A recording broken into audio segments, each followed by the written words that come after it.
MC के आंखों के सामने ही उसकी फैमिली को बेरहमी से मार दिया गया। लेकिन हमारा एमसी कोई मामूली बच्चा नहीं होता, वो एक ऐसा प्रोडिजी था जो कि करोड़ों में सिर्फ एक ही बच्चे बन पाते हैं। और हमारा एमसी कसम खाता है कि वो हर एक डीमन को जान से मार देगा। और गाइस, मैं तुम लोगों को बता देना चाहता हूँ कि हमारा एमसी काफी ज्यादा रूथलेस कैरेक्टर है और इसकी रिवेंज स्टोरी देखकर तुम लोगों को मजा ही आ जाएगा। अगर तुम लोगों को मेरी बातों पर यकीन नहीं हो रहा है तो कम से कम 30 मिनट तक इस वीडियो को देख लो, फिर तुम लोगों को खुद ही पता चल जाएगा कि सीरीज कितना ज्यादा अमेजिंग है। तो चलिए जल्दी से सीरीज को आगे कंटिन्यू करते हैं। कहानी की शुरुआत में एक आदमी कह रहा होता है कि मेरे दोस्त, क्या तुमने उस भद्दे सर वाले डीमन की कहानी सुनी जिस भद्दे से डीमन ने पूरे के पूरे फैमिली को ही खत्म कर दिया। तुम्हें लग रहा होगा कि ये सिर्फ एक डीमन ही तो है, इसमें नया क्या है। लेकिन ये स्टोरी थोड़ी सी स्पेशल है क्योंकि कुछ दिन पहले हमें उस डीमन का सर उस घर पे मिला जिसकी पूरी की पूरी फैमिली को उस डीमन ने खत्म कर दिया था। एंड क्या तुम जानते हो कि खतरनाक काम किसने किया है? वो एक छोटा सा बच्चा है जिसकी उम्र सिर्फ 10 साल है। जिस डीमन ने उसकी पूरी की पूरी फैमिली को खत्म किया था वो उसका इकलौता सर्वाइवर है। लेकिन अगर हम रूमर्स की बात मानते हैं तो वो बच्चा कोई इंसान नहीं है। इसके बाद सेंसिप्रो के सीन प्रेजेंट पर आता है और हम लोग उसी गांव का सीन देखते हैं जहाँ पे घर के ऊपर उसे डीमन का सर लगा होता है और वहाँ पर एक लड़की होती है जो कि उस डीमन को देखते हुए कह रही होती है, देख के ऐसा लग रहा है कि मैं सही गांव में आई हूँ, लेकिन ये मेरा पहली बार है कि मुझे डीमन के लिए बुरा लग रहा है क्योंकि जिसने भी इस डीमन को मारा है वो सच में काफी ज्यादा रूथलेस है। एंड हमें इस लड़की के बारे में पता चलता है जो की एक डीमन हंटर है एंड इस लड़की का नाम मोंगरेओन होता है। इसके बाद मोंगरेओन बताती है कि जैसा कि गाँव वालों ने मुझसे कहा था कि यहाँ पर एक ऐसा डीमन है जिसने दूसरे डीमन को मार दिया है और वो डीमन एक 10 साल के बच्चे की ह्यूमन स्किन को पहन के रखता है। वो सारी बातें याद करते हुए मोंगरेओन कहती है कि हालांकि उन लोगों की बातें सेंस नहीं बना रही है, लेकिन ये चीज पॉसिबल भी नहीं हो सकती कि एक 10 साल का बच्चा डीमन को मार दे।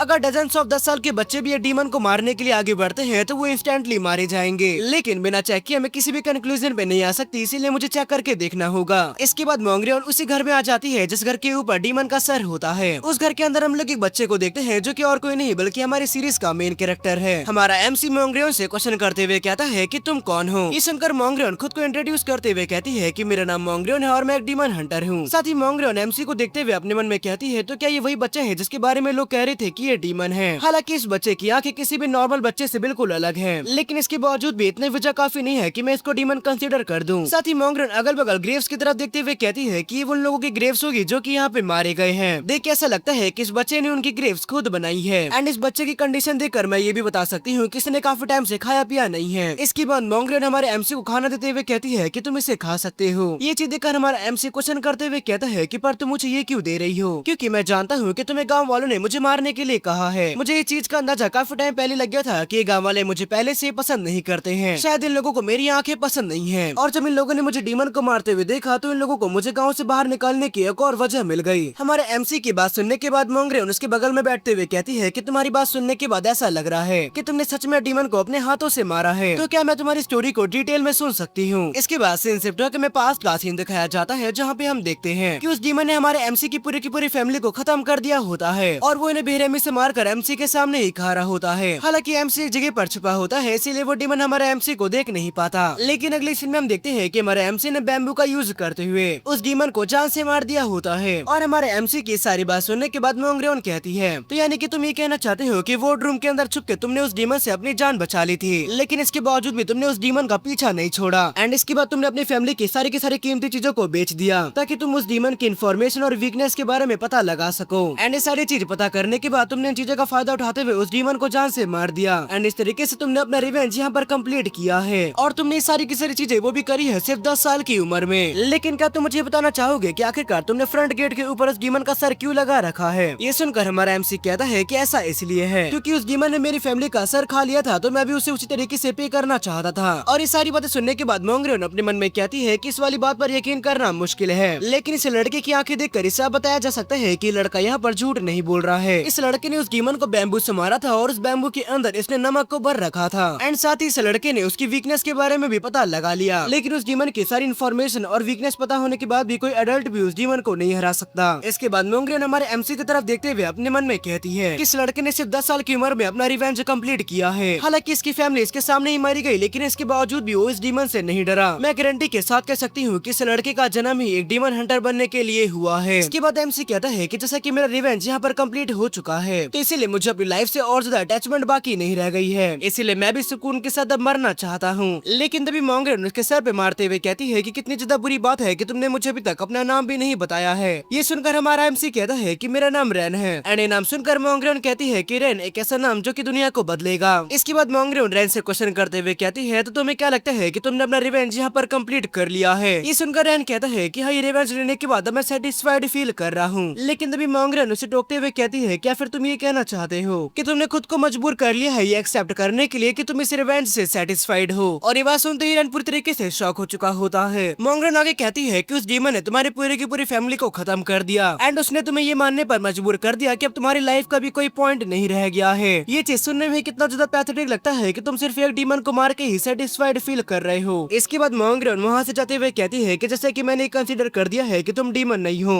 इसलिए जो क्वेस्ट मुझे दिया गया था मैं उसे यहाँ पर डिक्लाइन कर रही हूँ। बच्चे, मैं उम्मीद करती हूँ कि आगे के लाइफ को तुम काफी अच्छे से जियोगे। और मोंगरेन की सारी बात सुनने के बाद रैन यहाँ पर पूरी तरीके से शॉक हो चुका होता है। और हम देखते हैं कि अब शाम हो चुकी होती है और हम देखते हैं कि गांव के सारे लोग मोंगरेन से क्वेश्चन करते हुए कहते हैं कि आखिरकार क्या वजह है कि तुम उस मॉन्स्टर को नहीं मारने वाली हो। इस सुनकर मोंगरेन कहती है कि इस बच्चे को ना मारने की सिर्फ एक ही वजह है कि वो कोई मॉन्स्टर नहीं है, लेकिन वो गाँव वाले सच में एक नंबर के कमीने होते हैं। वो मोंगरेन से कहते हैं कि अगर तुम्हें पैसे कम लग रहे हैं तो हम इसे डबल कर देंगे, तो इसलिए जाकर जल्दी से उस मॉन्स्टर को यहाँ पर खत्म कर दो। ये बात सुनने के बाद मोंगरेन कहती है कि आखिरकार क्या वजह है कि तुम लोग उस बच्चे से इतनी ज्यादा नफरत करते हो। ये सुनकर विलेज चीफ कहता है कि क्या तुमने इस बच्चे की आंखें नहीं देखी है? वो आंखें देखने में काफी ज्यादा डरावनी है। जब वो लड़का हमारे गाँव में आया था तभी हमें पता चल गया था कि वो हमारे गाँव के लिए काफी बड़ा खतरा बन जाएगा, और हुआ भी बिल्कुल वैसा ही। ये सुनकर मोंगरेन कहती है कि पर मुझे तो असली मॉन्स्टर तुम लोग लग रहे हो। ये सुनकर विलेज चीफ शॉक होते हुए कहता है कि मुझे माफ करना, लेकिन मैं समझा नहीं तुम यहाँ पर क्या कहना चाहती हो। ये सुनकर मोंगरेन कहती है कि आखिरकार तुम लोग एक बच्चे से इतनी ज्यादा नफरत कैसे कर सकते हो, और वो भी तुम लोगों की नफरत करने की बस ये वजह है कि वो बच्चा थोड़ा सा अलग दिखता है और उसे समझना थोड़ा सा मुश्किल है। अगर तुम्हें नहीं पता है तो मैं बता देती हूँ कि इविल कर्मा से यहाँ पर डीमन अट्रैक्ट होते हैं, और तुम लोगों के अंदर से मैं इविल कर्मा को साफ साफ फील कर पा रही हूँ। इस सुनकर विलेज चीफ कहता है कि पर हम लोगों ने तुम्हें बताया था कि उस बच्चे की वजह से ही वो डीमन इस विलेज के अंदर आया था, क्या कोई दूसरी वजह है कि तुम उस मॉन्स्टर को नहीं मार रही हो? लेकिन उन लोगों के ऐसे बातें सुनने के बाद मोंगरेन यहाँ पर काफी ज्यादा फ्रस्ट्रेट हो चुकी होती है। वो अपने सर के ऊपर से कैप उठाते हुए कहती है कि देख कैसे लगता है कि तुम लोग कितना आसानी से मेरी बात को नहीं सुनोगे। और हमें जानने को मिलता है कि मोंगरेन एक डोकाबी होती है। डोकाबी एक तरीके की स्पीसीज होती है जो कि ह्यूमन से अलग होते हैं, और हम देखते हैं कि मोंगरेन के सर पे एक स्लिंग होते हैं और साथ ही 2 एल्फ जैसे कान होते हैं। मोंगरेन गाँव वालों से कहती है कि अगर आज की बात तुम लोगों ने इस बच्चे को परेशान किया तो फिर समझ लेना कि तुम लोगों के साथ क्या होगा। वही मोंगरेन के सिंग और कान देखकर वो लोग घबराते हुए कहते हैं कि ये लड़की तो एक मॉन्स्टर है। इस सुनने के बाद मोंगरेन कहती है कि मैं कोई मॉन्स्टर नहीं हूँ, बल्कि मैं एक डोकाबी हूँ, और मैंने खुद को इंसानों के साथ एलाइड किया है ताकि मैं डीमन का हंट कर सकूं। लेकिन तुम जैसे लोगों से और क्या उम्मीद किया जा सकता है जो कि बस किसी को भी देखते हुए ही यहाँ पर मॉन्स्टर डिक्लेयर कर देते हैं। लेकिन खैर अभी के लिए जो चीज इंपॉर्टेंट है वो ये है कि बच्चा कोई मॉन्स्टर नहीं है, इसलिए तुम्हारी रिक्वेस्ट को कैंसिल किया जा रहा है। ये कहने के बाद मोंगरेन वहाँ से चली जाती है एंड हम देखते हैं कि यहाँ पे विलेज चीफ कह रहा होता है, मुझे लगा नहीं था कि डीमन हंटर भी इस बच्चे की तरह एक मॉन्स्टर होगी। लेकिन अभी दूसरा पर्सन विलेज चीफ से क्वेश्चन करते हुए कहता है कि अब हमें यहाँ पर क्या करना चाहिए। इस सुनकर विलेज चीफ कहता है कि अब हमारे पास और कोई चारा नहीं बचा है, हमें अपने गाँव को अपने हाथों से ही बचाना होगा। ऐनी बातें कहते हुए सारे के सारे गाँव वाले काफी ज्यादा क्रीपी लग रहे होते हैं। उन लोगों के चेहरे देखकर ऐसा लग रहा था कि जैसा कि मानो उनकी इंसानियत ही खत्म हो चुकी है। इसके बाद सीन शिफ्ट होकर में रात का सीन दिखाया जाता है और हम देखते हैं कि उन कमीने गाँव वालों ने रैन के घर में ही आग लगा दी होती है, और वो लोग पागलों की तरह हंसते हुए कह रहे होते हैं कि फाइनली हम लोगों ने ये काम कर दिया, ये काम तो हमें काफी टाइम पहले ही कर देना चाहिए था। अब जाके उस लड़के को पता चलेगा जब गाँव के अंदर कोई मॉन्स्टर रहने के लिए आता है तब उसके साथ क्या होता है। वही सीन शिफ्ट होकर में रैन का सीन दिखाया जाता है जहाँ पर घर पूरी तरीके से चल रहा होता है, लेकिन वो बेचारा अपनी फैमिली के ग्रेव को आग से बचाने की कोशिश कर रहा होता है। लेकिन रैन को समझ में नहीं आ रहा होता कि आखिरकार वो ये करेगा कैसे। वही विलेज चीफ को देखते हैं जो कि किसी पागल की तरह हंसते हुए कह रहा होता है कि तुम जैसे मॉन्स्टर को यहाँ पर जल के मर जाना चाहिए। और हम देखते हैं कि उन लोगों की बॉडी के अंदर से डेमोनिक एनर्जी निकल रही होती है, और हम देखते हैं कि उन लोगों के इविल कर्मा की वजह से वहाँ पर एक मॉन्स्टर आ चुका होता है। एंड जैसे वो मॉन्स्टर उस जगह पर आता है वो सीधा अपने फायर का यूज करते हुए रैन पर अटैक कर देता है। लेकिन रैन किसी तरीके से अटैक को डॉज कर लेता है, लेकिन उसके प्रेशर की वजह से वो काफी ज्यादा दूर जाके लड़ता है। रैन उस डीमन को देखते हुए कहता है कि अचानक से यहाँ पर एक और डीमन कहाँ से आ गया। इन कमीने डीमन ने मेरी फैमिली को खत्म कर दिया कि इनके लिए काफी नहीं था। ऊपर से कमीने लोग जो कि मुझे स्टार्टिंग से बिल्कुल भी पसंद नहीं थे, वो लोग भी अब इस डीमन के साथ में आ चुके हैं। और हम देखते हैं कि रैन ने कुल्हाड़ी को उठाकर उस डीमन के अटैक को पूरी तरीके से खत्म कर दिया होता है। रैन अपने मन में कहता है कि मुझे लग रहा था कि सब कुछ यहाँ पर पहले ही खत्म हो चुका है, लेकिन शायद यहाँ पर मैं गलत था। ये बातें कहते हुए रैन यहाँ पर मोंगरेन की बातें याद करता है जहाँ पर मोंगरेन ने उसे कहा था कि तुमने डीमन को यहाँ पर मार दिया है तो क्या इस रिवेंज के बाद तुम यहाँ पर सेटिस्फाइड हो, या फिर तुमने खुद को मजबूर किया है एक्सेप्ट करने के लिए कि तुम इस रिवेंज से सेटिस्फाइड हो। और हम देखते हैं कि उन कमीने गाँव वालों ने यहाँ पर रैन को उसके कपड़े से पकड़ लिया होता है, लेकिन तभी हम देखते हैं कि रैन अपने हाथ की कुल्हाड़ी को चलाते हुए सीधा मॉन्स्टर के आंख पे अटैक कर देता है। एंड इसके बाद रैन गुस्से में कहता है कि अब जाके मुझे समझ में आ रहा है मेरा रिवेंज यहाँ पर तब जाके कंप्लीट होगा जब यहाँ पर सारे के सारे डीमन मारे जाएंगे। लेकिन अगले पल हम देखते हैं कि रैन की बॉडी पूरी तरीके से एग्जॉस्ट हो चुकी होती है, और इससे पहले रैन का हाथ जमीन पे गिरता होता तभी हम देखते हैं कि वहाँ पर मोंगरॉन भी आ चुकी होती है। उसने बस अपने जमीन में पैर रखते ही वहाँ पे एक ऐसा प्रेशर क्रिएट किया होता है कि वो सारे कमीने गाँव वाले दूर फेंक जाते हैं। वही मोंगरॉन को देखकर वो डीमन भी एक टाइम के लिए शॉक हो चुका होता है। मोंगरॉन रैन को पकड़ते हुए कहती है कि रैन, इतनी सी बॉडी के साथ तुम इस डीमन के सामने खड़े हो गए। सच में मैंने तुम्हारे बारे में जितना सोचा था तुम उससे कई ज्यादा अमेजिंग हो रैन। साथ ही मोंगरॉन गाँव वालों को देखते हुए कहती है कि तुम कम्युनिटी लोग एक नंबर के पैथेटिक हो। इविल कर्मा की वजह से यहाँ पर डेमोनिक एनर्जी क्रिएट होती है और डेमोनिक एनर्जी यहाँ पर डीमन को अपनी तरफ अट्रैक्ट करती है। इसलिए मैंने तुम लोगों से पहले कहा था कि अपने बुरे काम को छोड़ दो और अब तुम्हारे कमीने इविल कर्मा की वजह से यहाँ पर वुडू स्कॉलर समन हो चुका है। एंड वुडू स्कॉलर इस डीमन का नाम होता है। लेकिन अगले पल हम देखते हैं कि वो कमीने गाँव वाले मोंगरॉन पर अटैक करने के लिए आगे की तरफ बढ़ जाते हैं। लेकिन मोंगरॉन यहाँ पर सिर्फ अपने एक फिंगर का यूज करते हुए उन्हें मारते हुए कहती है कि तुमने जो भी इस बच्चे के साथ किया है ऊपर जाके इसके पेरेंट्स से चीज के लिए माफी मांगना। और अगले पल हम देखते हैं कि वो डीमन भी यहाँ पर काफी ज्यादा गुस्से में आ जाता है। लेकिन एक सेकंड से भी कम टाइम के अंदर मोंगरॉन ने उसे दो हिस्सों में काट दिया होता है। साथ ही वो कहती है कि जितना बड़ा तुम्हारा शरीर था उससे कई ज्यादा तुम आवाज करते हो। इसके बाद मोंगरॉन रैन की तरफ देखते हुए कहती है, बच्चे मैंने तुम्हारे लास्ट वर्ड सुने थे कि तुमने कहा था कि तुम यहाँ पर हर एक डीमन को जान से मार दोगे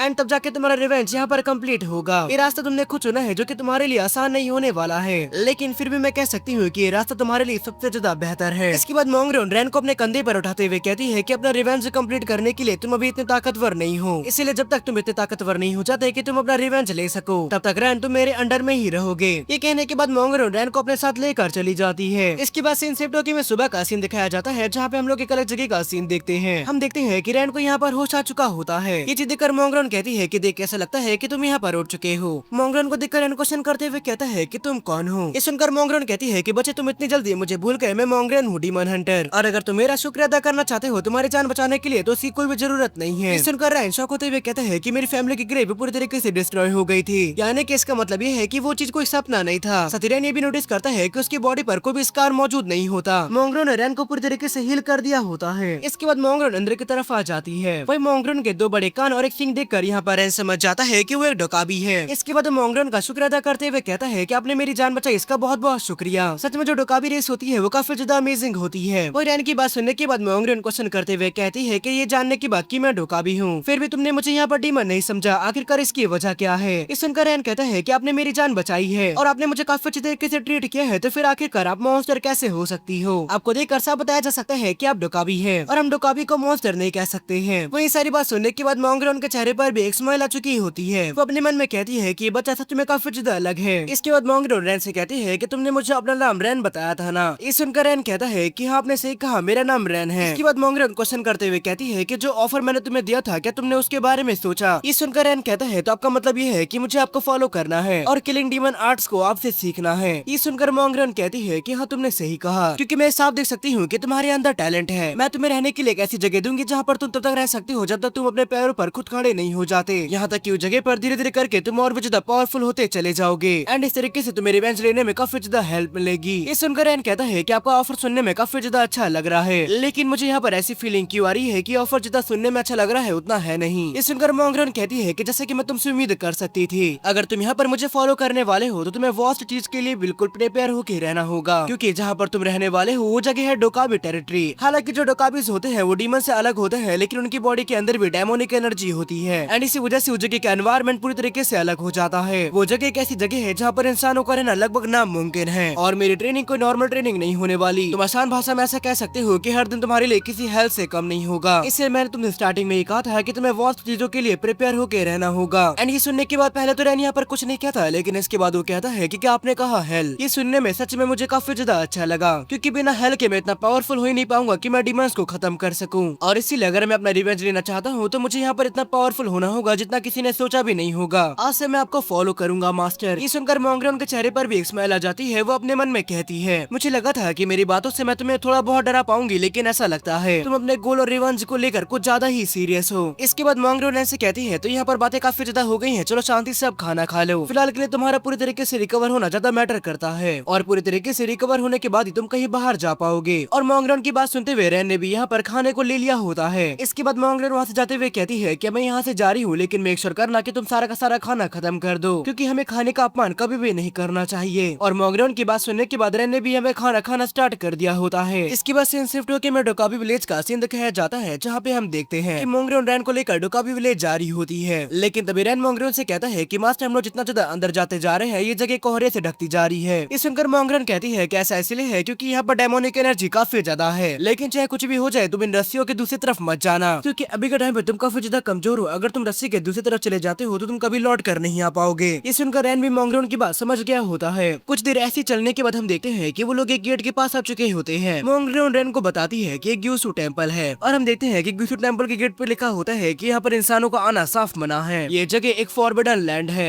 नीचे पढ़ने के बाद रैन यहाँ पर मोंगरन से कहता है कि यहाँ पर साफ साफ गेट पर ये लिखा हुआ है कि जगह पर इंसानों का आना साफ मना है, तो फिर भी मेरा डोकाबी टेरिटरी के अंदर जाना क्या ठीक रहेगा। ये सुनकर मोंगरन रैन को थोड़ा सा टीज करते हुए कहती है तो क्या तुम्हें यहाँ पर डर लग रहा है। ये सुनकर रैन कहता है कि ऐसा नहीं है, बल्कि बात यह है कि आप मुझे डोकाबी टेरिटरी के अंदर लेके जा रही हैं, तो फिर क्या आपके लिए इससे दिक्कतें खड़ी नहीं हो जाएंगी। ये बात सुनने के बाद मोंगरन के चेहरे पर स्माइल आ जाती है। वो अपने मन में कहती है इस सिचुएशन के अंदर भी ये बच्चा मेरी चिंता कर रहा है, सच में ये बच्चा काफी ज्यादा अलग है। इसके बाद मोंगरन गेट खुलते हुए रैन से कहती है कि तुम्हें चिंता करने की जरूरत नहीं है, यहाँ पर कोई पागल डोकाबी ही होगा जो कि सीधा हेड से ऐसी बात करने की हिम्मत करेगा। ये सुनकर रैन भी शॉक हो चुका होता है कि उसकी मास्टर इस जगह की हेड है, लेकिन गेट के अंदर आते ही हम देखते हैं कि पूरा का पूरा नजारा ही चेंज हो चुका होता है, क्योंकि ग्यूसू टेम्पल सच में काफी ज्यादा सुंदर जगह होती है। और उस सुंदर सी जगह को देखकर रैन भी पूरी तरीके से शॉक हो चुका था। उसको यकीन नहीं हो रहा होता कि कोई इतनी सुंदर जगह भी एग्जिस्ट कर सकती है। रैन मोंगरन से कहता है कि मास्टर ये जगह तो बाहर से बिल्कुल अलग है। ये सुनकर मोंगरन कहती है कि मुझे देखकर अच्छा लगा कि तुम्हें ये जगह पसंद आई। वही उस जगह को देखकर यहाँ पर रैन अपने मन में कहता है कि यहाँ पर सच में काफी बड़े बड़े रेजिडेंस हैं, लेकिन क्या वो जो लोग दूर में खड़े हैं क्या वो सारे के सारे लोग डोकाबी हैं। और तभी हम देखते हैं कि बाकी सारे डोकाबी भी यहाँ पर रैन और मोंगरन को नोटिस कर लेते हैं। वो लोग कहते हैं कि हेड वापस आ चुकी है, लेकिन एक सेकंड रुको, क्या वो इंसान है। वही हम देखते हैं कि रैन को देखकर कुछ लोग यहाँ पर खुश नहीं होते, लेकिन तभी मोंगरन चिल्लाते हुए कहती है कि सारे के सारे लोग मेरी बात को जरा ध्यान से सुनो। इस बच्चे का नाम रैन है और आज से यहीं पे रहेगा और मेरे अंडर में रह के किलिंग डेमोनिक आर्ट्स को भी सीखेगा, तो आज से तुम लोग इसे एक फैमिली मेंबर की तरह ही ट्रीट करना। वही हम देखते हैं सुनने के बाद कुछ लोग शॉक हो जाते हैं, लेकिन इसके बाद वो लोग कहते हैं यहाँ पर हेड उस इंसानी बच्चे को खुद लेके आई है, तो फिर इसके अंदर कोई भी दिक्कत नहीं है। वहीं दूसरी डोकाबी कहती है कि एक न्यू फैमिली मेंबर सुनने में कितना ज्यादा अच्छा लग रहा है। वही रैन देखकर पूरी तरीके से शॉक हो चुका था कि सारे के सारे लोगों ने उसकी मास्टर की बातों को बड़े आराम से मान लिया। एंडी से रैन को पता चल जाता है कि उसके मास्टर की रेपुटेशन इस जगह पर काफी ज्यादा है। इसके बाद मोंगरन रैन से कहती है कि अब हमें यहाँ पर चलना चाहिए, क्योंकि यहाँ पर अब आ रही है डीमन हंटिंग के सबसे इम्पोर्टेंट पार्ट की। अगले सीन में हम देखते हैं कि रैन के सामने काफी सारा अच्छा खाना आ चुका होता है। मोंगरन कुक से कहती है कि अगली बार से और ज्यादा मीट पर फोकस करना। ये सुनकर कुक कहती है कि अगली बार से मैं इस चीज का ध्यान रखूंगी हेड, लेकिन तभी रैन मोंगरन से क्वेश्चन करते हुए कहता है कि मास्टर ये सब क्या है, आखिरकार इस मील का डीमन हंटिंग से क्या लेना देना है। ये सुनकर मोंगरन रैन से कहती है कि तुम्हारे लिए किलिंग डीमन आर्ट थोड़ा सा अलग है, क्योंकि तुम ये भूल चुके हो कि तुम अभी भी एक बच्चे हो, और मैं तुम्हें बता देती हूँ कि बच्चे काफी ज्यादा खाना खाते हैं और उन्हें सोना काफी ज्यादा पसंद है। एंड इसलिए डीमन हंटर बनने से पहले तुम्हें एक अच्छी बॉडी बनानी होगी, क्योंकि अगर तुम्हारी बॉडी अच्छी कंडीशन के अंदर नहीं होती है तो डीमन हंटर बनने के बाद तुम इस चीज को लेकर काफी ज्यादा रिग्रेट करोगे। ये सुनकर रैन कहता है कि मैं आपको बातों को समझ गया, आप मुझसे ये कहना चाहती हैं कि अगर मुझे यहाँ पर डीमन हंटर बनना है तो मुझे सबसे पहले अच्छे से ग्रो करना होगा, ताकि डीमन हंटर के लिए मेरी बॉडी एक अच्छी कंडीशन के अंदर आ जाए, जिसके लिए मुझे अच्छी तरीके से खाना पीना खाना होगा, बिल्कुल एक अच्छे बच्चे की तरह। तो मास्टर अब से मैं बिल्कुल ऐसा ही करूंगा। ये कहने के बाद हम देखते हैं कि रैन यहाँ पर ठूस ठूस के खाना स्टार्ट कर देता है, लेकिन तभी हम देखते हैं कि वहाँ पर एक और लड़की आ जाती है जो कि रैन की ही एज की होती है, और इस डोकाबी का नाम यहाँ पर गोंग होता है। गोंग खुश होते हुए मोंगरन से कहती है कि हेड मैं यहाँ पर और ज्यादा मीट को लेके आ चुकी हूँ। ये सुनकर मोंगरन कहती है कि बहुत बढ़िया, फिलहाल के लिए मैं यहाँ से जा रही हूँ क्योंकि मुझे कुछ काम है, तो मेक श्योर करना कि जब यहाँ पर रैन खाना खा ले तो तुम रैन के लिए कैसी जगह को अरेंज कर दो जहाँ पर वो रह सके। ये सुनकर गोंग भी इस वाली बात पे एग्री कर देती है, लेकिन तभी हेड कहती है कि यहाँ पर एक और बात का ख्याल रखना कि यहाँ पे रैन सारा का सारा खाना खत्म कर ले। एंड मोंगरन की सारी बात सुनने के बाद गोंग कहती है कि मैं आपकी सारी की सारी बातों को ध्यान रखूंगी। वहीं बेचारा रैन खाना खाते हुए अपने मन में कह रहा होता है कि मुझे लगा नहीं था कि हेल इस तरीके से होगा। इसके बाद गोंग रैन के सर पे हाथ रखते हुए कहती है तो अच्छा तुम ही वो बच्ची हो जिसको हेड यहाँ पर लेके आई है, तुमसे मिलकर सच में मुझे काफी ज्यादा अच्छा लगा। तो ये बात सच है कि इंसानों के सर पे हॉर्न नहीं होते, तो वैसे क्या तुम मुझे बताना चाहोगे कि आखिरकार तुम्हारी एज क्या है। तो रैन उससे बताता है कि मेरी एज यहाँ पर 10 साल है। इस सुनकर गोंग शॉक होते हुए कहती है कि तुम 10 साल के हो एंड मेरी एज यहाँ पर 22 है। इस सुनकर रैन कहता है कि तुम्हें देख के लगता नहीं कि तुम 22 इयर्स की हो, ये सच में काफी ज्यादा शॉकिंग है। लेकिन तभी वहाँ पर कुक डोकाबी आते हुए कहती है कि इंसानों की जो एज होती है वो डोकाबी की एज से 2 गुना ज्यादा तेजी से बढ़ती है, इसीलिए अगर देखा जाए तो गोंग यहाँ से तुमसे 1 साल बड़ी है। एंड ये बात सुनने के बाद रैन यहाँ पर पूरी तरीके से शॉक हो चुका होता है, लेकिन तभी गोंग कहती है कि यानी कि इसका मतलब ये है कि मैं रैन की सीनियर हूँ। एंड ये चीज देखकर रैन यहाँ पर शॉक होता है क्योंकि इसका दूसरी बार था कि उसकी फैमिली के बाद कोई उसे ऐसे ट्रीट कर रहा है। अगले सीन में हम देखते हैं कि रैन ने यहाँ पर भर भर के खाना खा लिया होता है एंड उसका पेट भी यहाँ पर बाहर निकल चुका होता है कि मानो उसके पेट में कोई बच्चा हो। और ये चीज देखकर गोंग कहती है कि सच में रैन तुमने यहाँ पर काफी ज्यादा खाना खा लिया है, अगर तुम थोड़ा बहुत चलते हो तो शायद ये सारा का सारा खाना पच जाए। ये सुनकर रैन कहता है कि मेरा खाना खाने की वजह से पेट अब यहाँ पे दर्द हो रहा है, लेकिन तभी गोंग कहती है कि रैन सच में तुम काफी ज्यादा लकी हो कि हेड तुम्हें डायरेक्टली किलिंग डीमन आर्ट सिखा रही है। मैं गारंटी के साथ कह सकती हूँ कि बाकी सारे डोकाबी तुमसे काफी ज्यादा जेलस होंगे। इस सुनकर रैन शॉक होते हुए कहता है तो क्या सच में यहाँ पर हेड इतनी ज्यादा ग्रेट है। इस सुनकर गॉन्ग शॉक होते हुए कहती है कि तुम यहाँ पर हेड को फॉलो कर रहे हो और तुम्हें उनके बारे में ये भी नहीं पता है। हमारी हेड लेजेंड्स में से एक लेजेंड मानी जाती है क्योंकि वो 300 सालों से यहाँ पर डिमन हंटिंग कर रही है। अगर उनके पावर के बारे में बात करा जाए तो पूरे के पूरे गुस्से टेम्पल के डोकाबी भी अगर मिल जाते हैं तो भी वो उनको नहीं हरा पाएंगे। इस सुनकर रैन शॉक होते हुए अपने मन में कहता है कि 300 साल सच में काफी ज्यादा होते हैं। सच में डोकाबी रेस इंसानों से काफी ज्यादा अलग होते हैं। वहीं वो गॉन्ग को देख रहा होता है जहाँ पे गॉन्ग कह रही होती है कि अगर तुम डीमन हंटर बन जाते हो तो मुझे भूल मत जाना। ये सब सुनने के बाद रैन अपने मन में कहता है कि सच में ये लोग उस कमीने गाँव वालों से काफी ज्यादा अलग है। इन लोगों के साथ रहकर मुझे काफी ज्यादा अलग फील हो रहा है। लेकिन हम देखते हैं कि वहाँ पर डोकाबी की आवाज आती है जो कि कहता है कि हे इंसान, कि क्या तुम्हारा डोकाबी टेरिटरी के अंदर आना ही बड़ी बात नहीं है जो तुम अभी यहाँ पर हेड से सीधा डेमोनिक किलिंग आर्ट्स को भी सीख रहे हो। देख के ऐसा लगता है कि हमें यहाँ पर कुछ बात करने की जरूरत है। एंड बीच वाले का नाम जैंग होता है और राइट वाले का नाम रॉन और लेफ्ट वाले का नाम कॉन होता है। एंड ये चीज देखकर गॉन्ग शॉक होते हुए कहती है कि जैंग, रॉन और कॉन, आखिरकार तुम ये लोग क्या कर रहे हो। एंड ये चीज देखकर रैन अपने मन में कहता है तो ये वो साइड है जिससे मैं फेमिलियर हूँ। इसके बाद में शाम का सीन दिखाया जाता है जहाँ पे हम देखते हैं कि रॉन और कॉन्ग ने गॉन्ग को पकड़ लिया होता है और गॉन्ग चिल्लाते हुए कह रही होती है कि मुझे छोड़ो, तुम लोग उसके साथ ऐसा नहीं कर सकते। वही हम देखते हैं कि जैंग ने रैन को काफी ज्यादा पीटा होता है। वही गॉन्ग चिल्लाते हुए कह रही होती है कि तुम लोगों को पता भी है ना कि मास्टर इस चीज को जाने नहीं देंगी। ये सुनकर जैंग कहता है कि आखिरकार तुम कैसी बातें कर रही हो। ये सिर्फ एक स्पारिंग मैच है और ग्यूसू टेम्पल के अंदर स्पारिंग मैच बहुत ज्यादा कॉमन है, तो फिर मैंने यहाँ पर क्या ही गलत किया है। इसके बाद जैंग रैन का मजाक उड़ाते हुए कहता है कि मैं तो बस ये बता रहा था कि हम दोनों के बीच का जो गैप है वो कितना ज्यादा है और इतना ज्यादा गैप होने के बाद भी ये डीमन किलिंग आर्ट को सीखना चाहता है। लेकिन देखकर मुझे सच में काफी ज्यादा बुरा लग रहा है कि काफी ज्यादा कमजोर है। यहाँ तक कि इस चीज को तो मैं स्पारिंग मैच भी नहीं कह सकता हूँ। वही जैंग रैन को देखते हुए अपने मन में कहता है कि जब हेड इस लड़के को लेकर ग्यूसू टेम्पल के अंदर आई थी तो उस टाइम मुझे ऐसा लगा था कि इस लड़के के अंदर कुछ स्पेशल बात होगी, लेकिन ये लड़का तो बहुत ज्यादा पैथेटिक है। तो फिर आखिरकार क्या वजह है कि हेड मुझे छोड़कर इसको डीमन किलिंग आर्ट पर्सनली सिखा रही है। लेकिन तभी हम देखते हैं कि रैन यहाँ पर कहता है तो अच्छा ये एक स्पारिंग मैच था। एंड जैंग को समझ में नहीं आता कि यहाँ पर रैन किस बारे में बात कर रहा है। तभी रैन कहता है मुझे माफ करना, मुझे लगा था कि तुम लोग मुझे बुली कर रहे हो। एंड जैसा कि मैं यहाँ पर आउटसाइडर हूँ तो मुझे लगा था कि मुझे इस चीज को एंडोर करना चाहिए ताकि मैं तुम लोगों की ट्रेनिंग को इंटरप्ट ना कर दूं। ये बात सुनते ही हम देखते हैं कि जैंग को रैन पर काफी ज्यादा गुस्सा आ जाता है। वो रैन को पीटते हुए कह रहा होता है कि क्या फर्क पड़ता है कि अगर तुमने यहाँ पर कुछ गलत समझ लिया। अगर तुम्हें पहले ही पता चल जाता है कि ये बुली नहीं स्पारिंग मैच तो तुम क्या ही कर लेते। मैं तुम पर इजी जा रहा था क्योंकि मुझे लग रहा था कि अगर मैं तुम्हें ऐसे पीटते रहता हूँ तो फिर तुम मारे जाओगे। लेकिन देख ऐसा लग रहा है कि तुम्हारे अंदर कुछ ज्यादा ही एरोगेंस है।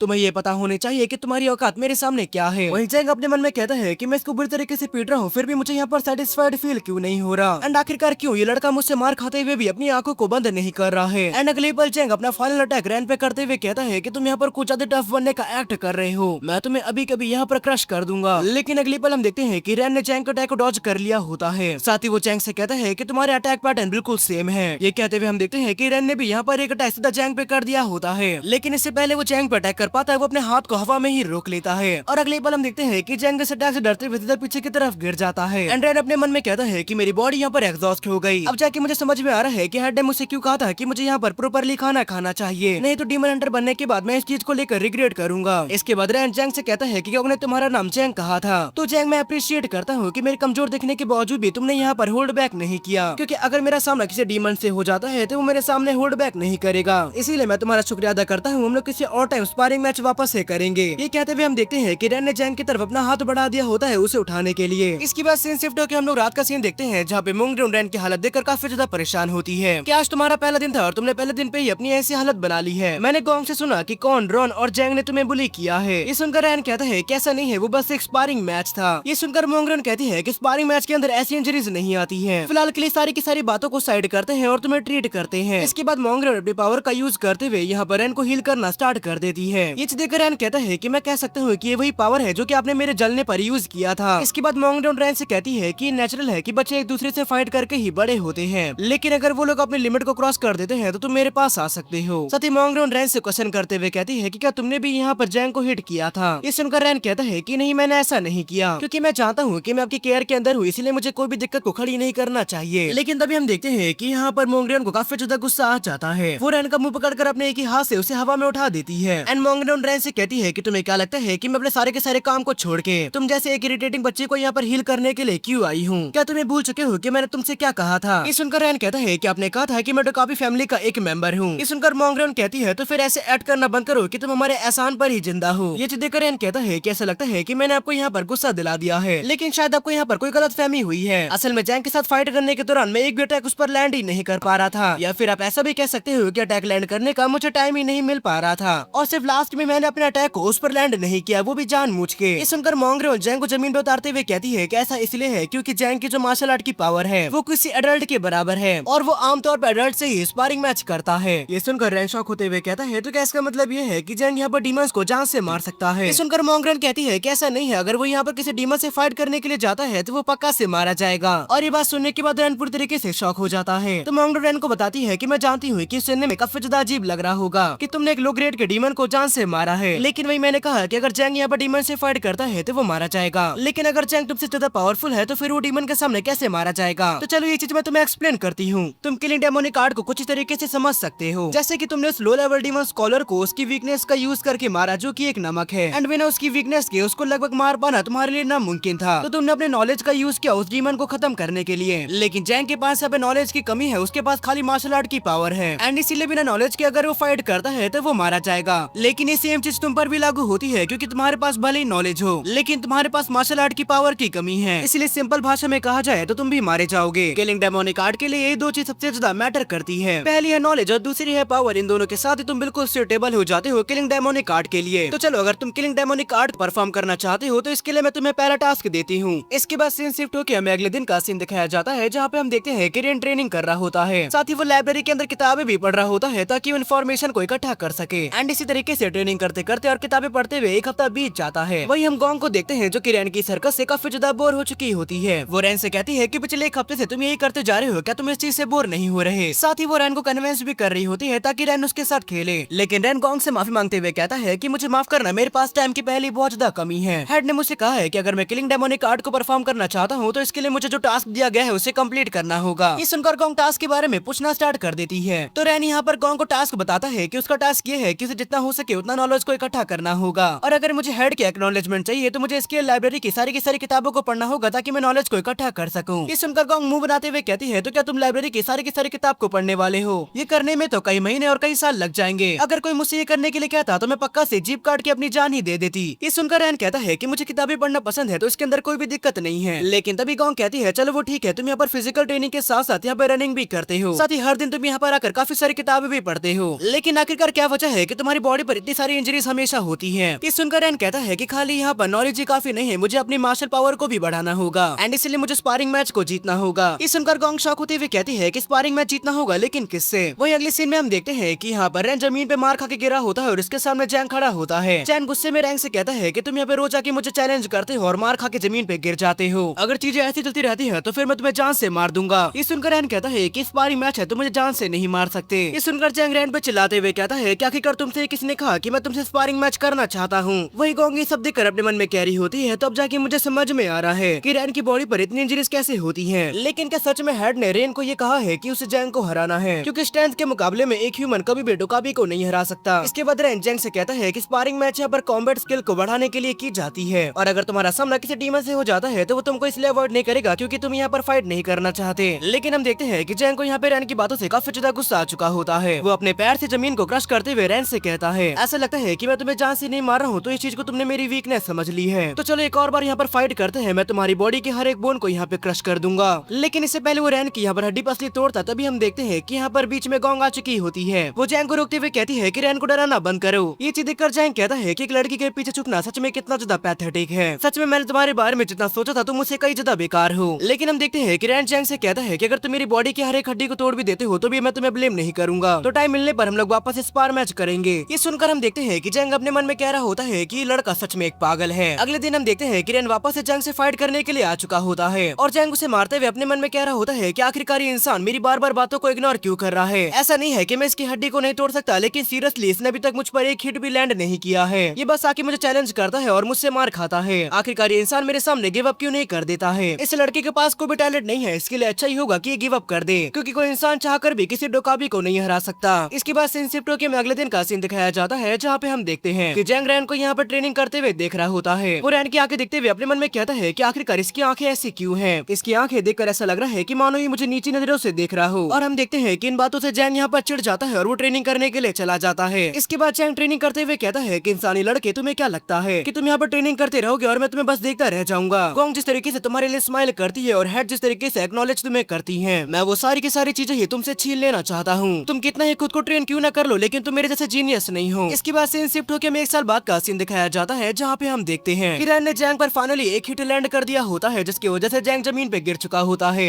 एंड ये चीज देखकर जैंग के साथ साथ वहाँ के सारे लोग पूरी तरीके से शॉक हो चुके होते हैं। वही रैन अपने हाथों की तरफ देखते हुए कह रहा होता है, तो फाइनली अब मेरे हिट यहाँ पे लैंड कर रहे हैं। लेकिन अगले पल हम देखते हैं कि जैंग जमीन से उठते हुए कहता है कि तुमने बस मुझ पर एक हिट लैंड किया है, और वो भी तुम बस इसीलिए कर पाए क्योंकि मैंने अपना गार्ड डाउन यहाँ पे कर दिया था। और अगले पल हम देखते हैं कि जैंग यहाँ पे लगातार रैन पे अटैक करना स्टार्ट कर देता है, लेकिन रैन उसके सारे अटैक को ही बड़े आराम से डॉज कर रहा होता है। एंड ये चीज देखकर जैंग भी शॉक होते हुए अपने मन में कहता है कि मेरे सारे के सारे अटैक को ही डॉज कर रहा है, आखिरकार ये पॉसिबल कैसे है? पिछले 1 साल के अंदर मैंने लगातार अपनी ट्रेनिंग करी है, उसके अंदर कोई भी कमी नहीं थी। अब मुझसे ये मत कहना कि रैन की ट्रेनिंग की वर्थ मेरे 1 साल के वर्थ से ज्यादा है। एंड हम रैन को देखते हैं जो कि सारे अटैक को डॉज करते हुए कहता है कि अब जाके मैं सारी की सारी बातों को समझ पा रहा हूँ कि आखिरकार हेड ने मुझे क्यों कहा था कि किलिंग डेमोनिक आर्ट के लिए यहाँ पे नॉलेज और पावर दोनों ही जरूरी है, क्योंकि जो डीमन होते हैं उनकी बॉडी काफी ज्यादा पावरफुल होती है, और एक इंसान अपनी बॉडी को कितना ही ट्रेन क्यों ना कर ले उसकी भी एक लिमिट होती है। इसलिए मार्शल पावर के साथ साथ में जो चीज जरूरी है वो है नॉलेज। एंड ये सारी बातें कहते हुए रैन यहाँ पर जैंग के पैटर्न को देख रहा होता है, और अगले पल हम देखते हैं कि जैंग के एक और अटैक से यहाँ पर झुक कर उसको डॉज कर लेता है। साथ ही वो हेड की बातों को याद करता है कि हेड ने उसे कहा था अगर तुम अपने ओपोनेंट के सारे पैटर्न को समझ पाते हो तो तुम उसके वेटल पॉइंट्स को देख पाओगे, लेकिन नॉलेज तब बेकार हो जाती है अगर तुम्हारा अटैक वहाँ पर लैंड ही नहीं हो पाता। इसलिए नॉलेज के साथ साथ मार्शल पावर जरूरी होती है। वो सारी बातें याद करते हुए हम देखते हैं कि रैन ने जैंग के वेटल पॉइंट्स पे अटैक कर दिया होता है, एंड वो साथ ही काफी सारे अटैक करे जा रहा होता है, और एक ही अटैक के साथ वो जैंग को पीछे की तरफ हटा देता है। एंड रैन हेड की बात भी याद करता है कि उन्होंने कहा था कि जब ये दोनों ही चीज तुम्हारे अंदर आ जाएंगी तो फिर तुम ह्यूमन बॉडी के साथ में भी एक डीमन को खत्म कर सकते हो। एंड ये चीज देखकर रैन और कॉन दोनों ही काफी ज्यादा शॉक हो चुके होते हैं, लेकिन इससे ज्यादा शॉक तो गोंग होती है। वो शॉक होते हुए कहती है कि रैन ने 1 साल के अंदर ही यहाँ पे जैंग को हरा दिया है। क्या ऐसा कुछ सच में पॉसिबल भी हो सकता है कि कोई ह्यूमन यहाँ पे डोकाबी को हरा दे? साथ ही हम देखते हैं कि जैंग यहाँ पे नॉकआउट हो चुका होता है और वो जमीन पे पड़ा होता है। अगले सीन में गोंग रैन की तारीफ करते हुए कहती है कि मुझे सच में यकीन नहीं हो रहा, रैन तुम सच में काफी ज्यादा अमेजिंग हो। ये सुनकर रैन गोंग को टॉन्ट मारते हुए कहता है कि तुम भी यहाँ पर काफी ज्यादा बोलती हो इसलिए तुम भी अमेजिंग हो। लेकिन जब वो लोग आगे बढ़ रहे होते हैं तभी वो लोग देखते हैं कि हेड के साथ कुछ लोग खड़े होते हैं। ये चीज देखकर रैन यहाँ पे हेड से क्वेश्चन करते हुए कहता है कि हेड आप क्या यहाँ पर कहीं जा रही हो? ये सुनकर मोंगरेन कहती है कि मैं सच में बताना भूल गई कि मुझे कुछ दिनों के लिए यहाँ से जाना होगा, क्योंकि इंसानों के साथ जो हमारी अलायंस बनी है उसको बने रहने देने के लिए हमें बाहर जाके डीमन का हंट करना पड़ता है, जिन डीमन की वजह से इंसान सफर कर रहे होते हैं। एंड इस तरीके से हम लोग ये साबित कर पाते हैं कि डोकाबी एक सेफ रेस है। ये सुनकर रैन कहता है कि अब जाके मुझे समझ में आ रहा है कि उस दिन आप हमारे विलेज के अंदर क्यों आई थी।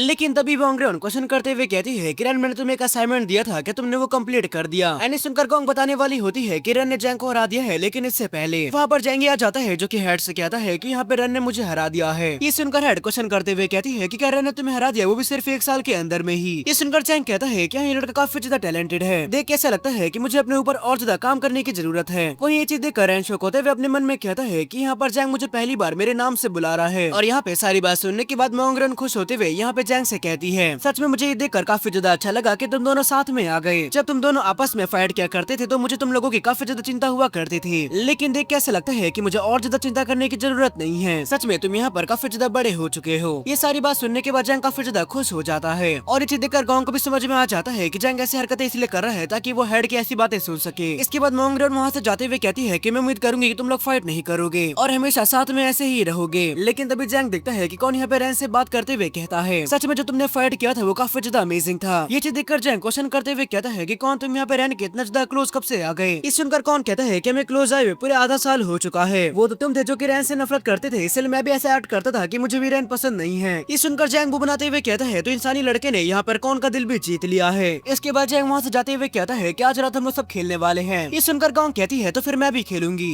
ये सुनकर जैंग कहता है कि नहीं यहाँ पर तुम अलाउड नहीं हो क्योंकि हम सारे भाई लोग ही खेलेंगे। ये सुनकर गाँव को गुस्सा आ जाता है। वो चिढ़ते हुए कहती है कि आखिरकार ये रूल किसने बनाया? ये सुनकर जैंग कहता है कि असल में तुम्हें खिलाना ही नहीं चाहता, साफ सीधी बात है। ये सुनकर गाँव उसे कूटना स्टार्ट कर देती है। वहीं दूसरी तरफ रैनी देखकर शौक होता है कि जैंग उसे भाई कह रहा है। अगले सीन में हम देखते हैं कि शाम हो चुकी होती है और हम लोग वेपन स्टोरेज रूम का सीन देखते हैं, जहाँ पे रैन आते हुए जैंग से क्वेश्चन करते हुए कहता है कि आखिरकार तुम यहाँ पे क्या कर रहे हो, क्योंकि जहाँ तक मुझे पता है कि जब मन चाहे कोई भी इस रूम के अंदर नहीं आ सकता। ये सुनकर जैंग कहता है कि इंसानी लड़के वहाँ पे खड़े मत रहो और जाके यहाँ पर वेपन को चूज करो। ये चीज देखकर रैन शॉक हो जाता है कि जंग वापस से उसे इंसानी लड़का कह रहा है। इसके बाद जंग रैन से कहता है कि आज हम लोग ये सेटल करके रहेंगे कि हम दोनों में कौन ज्यादा बेहतर है, और ये चीज हम लोग तय करने वाले हैं डीमन हंट करके। तो अभी हम लोग ग्यूसू टेम्पल के बाहर डीमन हंट के लिए जाएंगे और जो पहले डीमन को हंट करेगा वो जीत जाएगा। ये सुनकर रैन कहता है कि पर हमें ऐसा नहीं करना चाहिए, क्योंकि हेड ने हमसे कहा था कि हमें ग्यूसू टेम्पल के बाहर नहीं जाना है, और तब तक हम लोग किसी डीमन का सामना नहीं कर सकते जब तक हमारी एज नहीं हो जाती। ऊपर से ऐसा भी नहीं है कि हम लोग ग्यूसू टेम्पल के बाहर जाते हैं और हमें कोई डीमन देखने को मिल जाएगा। ये सुनकर कौन कहता है कि सारे के सारे अडल्ट यहाँ पर पेट्रोलिंग के लिए गए हैं, और जाते हुए उन्होंने कहा था कि बाहर के साइड में किसी छोटे बच्चे के रोने की आवाज आ रही थी, यानी कि इसका मतलब ये है कि पक्का से कोई चाइल्ड घोस्ट होगा, इसलिए वो सिर्फ एक चाइल्ड घोस्ट है तो हमें चिंता नहीं करना चाहिए। लेकिन रैन वापस से कहता है कि बाहर जाने के बारे में भूल जाओ, क्योंकि सिर्फ बच्चे की रोने की आवाज से हम लोग ये नहीं कह सकते कि वो एक चाइल्ड घोस्ट है, क्योंकि ऐसे काफी सारे डीमंस है जो कि बच्चे के रोने की आवाज निकालते हैं। इसलिए मुझे नहीं लगता कि हमें बाहर जाना चाहिए, क्योंकि बाहर जाना सच में खतरनाक है, और अगर तुम लोगों का ऐसे किसी डीमन से सामना हो गया तो तुम लोग मारे जाओगे। लेकिन तभी जैक अपने पास एक वेपन को उठा के सीधा यहाँ पे रैन की तरफ पॉइंट कर देता है। तुम यहाँ पर कुछ ज्यादा बड़ा बनने का ट्राई कर रहे हो, क्योंकि तुमने यहाँ पर कुछ किताबें पढ़ ली है। अपना फालतू ज्ञान अपने पास रखो और मुझे बताओ कि क्या तुम यहाँ पे आ रहे हो या नहीं। ये सुनकर रैन इसके लिए मना करते हुए कहता है कि मैं हेड के ऑर्डर को डिसोबे नहीं कर सकता। ये सुनकर चैंग कहता है कि हेड के नाम का एक्सक्यूज बनाना बंद करो, क्योंकि मैं चाहता हूँ कि तुम यहाँ पे डर चुके हो, और अगर तुम हमारे साथ नहीं आने वाले तो हम लोग अकेले ही चले जाएंगे। इसके बाद चैंग क्वेश्चन करते हुए रॉन और कौन से कहता है तो क्या तुम लोग यहाँ पर चलने के लिए तैयार हो। यहाँ पर कौन तो कुछ नहीं कहता, लेकिन रॉन यहाँ पर कहता है कि मैं बिल्कुल तैयार हूँ। इसके बाद सारे के सारे लोग रैन को पीछे की तरफ छोड़ के आगे की तरफ बढ़ जाते हैं। साथ ही चैंग टॉन्ट मारते हुए कहता है कि और ये इंसानी लड़का ग्यूसू टेम्पल इसलिए आया था ताकि ये डीमन का हंट कर सके। सच में ये लड़का कितना ज्यादा पैथेटिक है।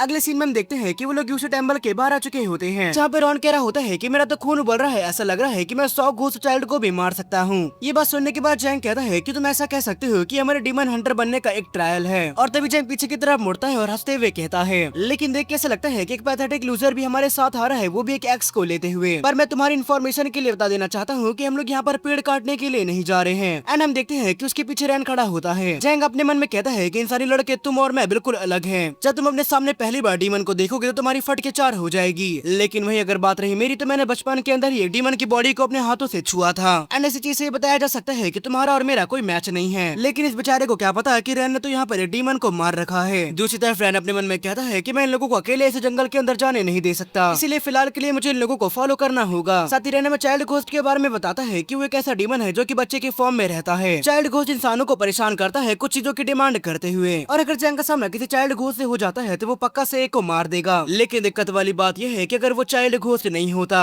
तो फिर ये चीज हमारे लिए किसी वॉस्ट सिनारियो से कम नहीं होगा। और हम जंगल के अंधेरे में देखते हैं कि एक डीमन यहाँ पर बच्चे के रोने की आवाज निकाल रहा होता है। उसकी बॉडी पर काफी सारे फेस बने होते हैं, और ये डीमन कोई चाइल्ड घोस्ट नहीं होता, यानी कि सारे के सारे लोग काफी बड़े खतरे में पड़ने वाले हैं। अगले सीन में हम देखते हैं कि कुछ देर ऐसे चलने के बाद जंग अपने मन में कहता है कि उन लोगों ने तो कहा था कि यहाँ आसपास से बच्चे के रोने की आवाज आई थी, तो फिर आखिरकार क्या वजह है कि हमें अभी तक कोई चाइल्ड घोस्ट नहीं दिखा है। लेकिन तभी रैन पीछे से कहता है कि यहाँ पर कोई भी चाइल्ड घोस्ट हमें नहीं मिल रहा, तो फिर क्या हमें वापस लौट नहीं जाना चाहिए। एंड ये सुनते ही जैंग पूरी तरीके से किलच जाता है। वो गुस्से में चिल्लाते हुए कहता है कि आखिरकार तुमसे किसी ने कहा है कि हमारे साथ हो, अगर तुम्हें इतना ही डर लग रहा है तो आखिरकार तुम लौट क्यों नहीं जाते, और तुमने सिर्फ मुझे एक बार हराया है तो इसे मत समझना कि मैं तुमसे कमजोर हूँ। ये सुनकर रैन कहता है कि मुझे नहीं लगता कि मैं तुमसे ज्यादा ताकतवर हूँ। ये सुनकर तो जैंग भी शॉक हो जाता है। इसके बाद रैन आगे कहता है कि उस दिन मैं बस इसलिए जीत पाया था क्योंकि तुमने मेरे सामने गार्ड डाउन कर रखा था। अगर तुम उस फाइट के लिए पहले से तैयार होते तो शायद मैं तुम्हें कभी भी नहीं हरा पाता। एंड पूरे 1 साल तुम्हारे साथ स्पारिंग मैच करके मुझे ये पता लग चुका है तुम्हारी फिजिकल एबिलिटी और किक और फीस टेक्निक कितनी ज्यादा बेहतर है। एंड सुनते ही हम देखते हैं कि जैंग यहाँ पर काफी ज्यादा खुश हो जाता है। वो खुश होते हुए कहता है ऐसा लगता है कि तुम्हें पता चल चुका है कि मैं कितना ज्यादा बेस्ट हूँ, तुम्हारे पास सच में काफी ज्यादा अच्छी आंखें हैं। और ये चीज देखकर तो रैन भी शॉक हो जाता है, क्योंकि यहाँ पर जैंग ने काफी जल्दी अपना रंग बदला होता है। इसके बाद जैंग रैन से कहता है कैसा लगता है कि मैंने तुम्हें काफी ज्यादा गलत समझ लिया, अगर तुम चाहो तो हमारे भाइयों के ग्रुप को भी ज्वाइन कर सकते हो। ये सुनकर रैन खुश होते हुए कहता है कि क्या तुम्हारा मतलब इससे है कि मैं तुम्हारा भाई बन सकता हूँ, अगर ऐसी बात है तो फिर मैं ऐसा जरूर करूंगा। और ये बोलते हुए काफी ज्यादा खुश हो चुका होता है। और रैन का ऐसा चेहरा देखकर जैंग शॉक होते हुए अपने मन में कहता है कि आखिरकार किस तरीके का चेहरा है, ये इतनी सी बात से इतना ज्यादा खुश क्यों हो गया। लेकिन तभी उन लोगों को किसी बच्चे के रोने की आवाज आने लगती है। ये चीज देखकर जैंग कहता है कि ये तो एक बच्चे के रोने की आवाज है। देख के ऐसा लगता है कि वो चाइल्ड घोस्ट यहाँ पर आ चुका है।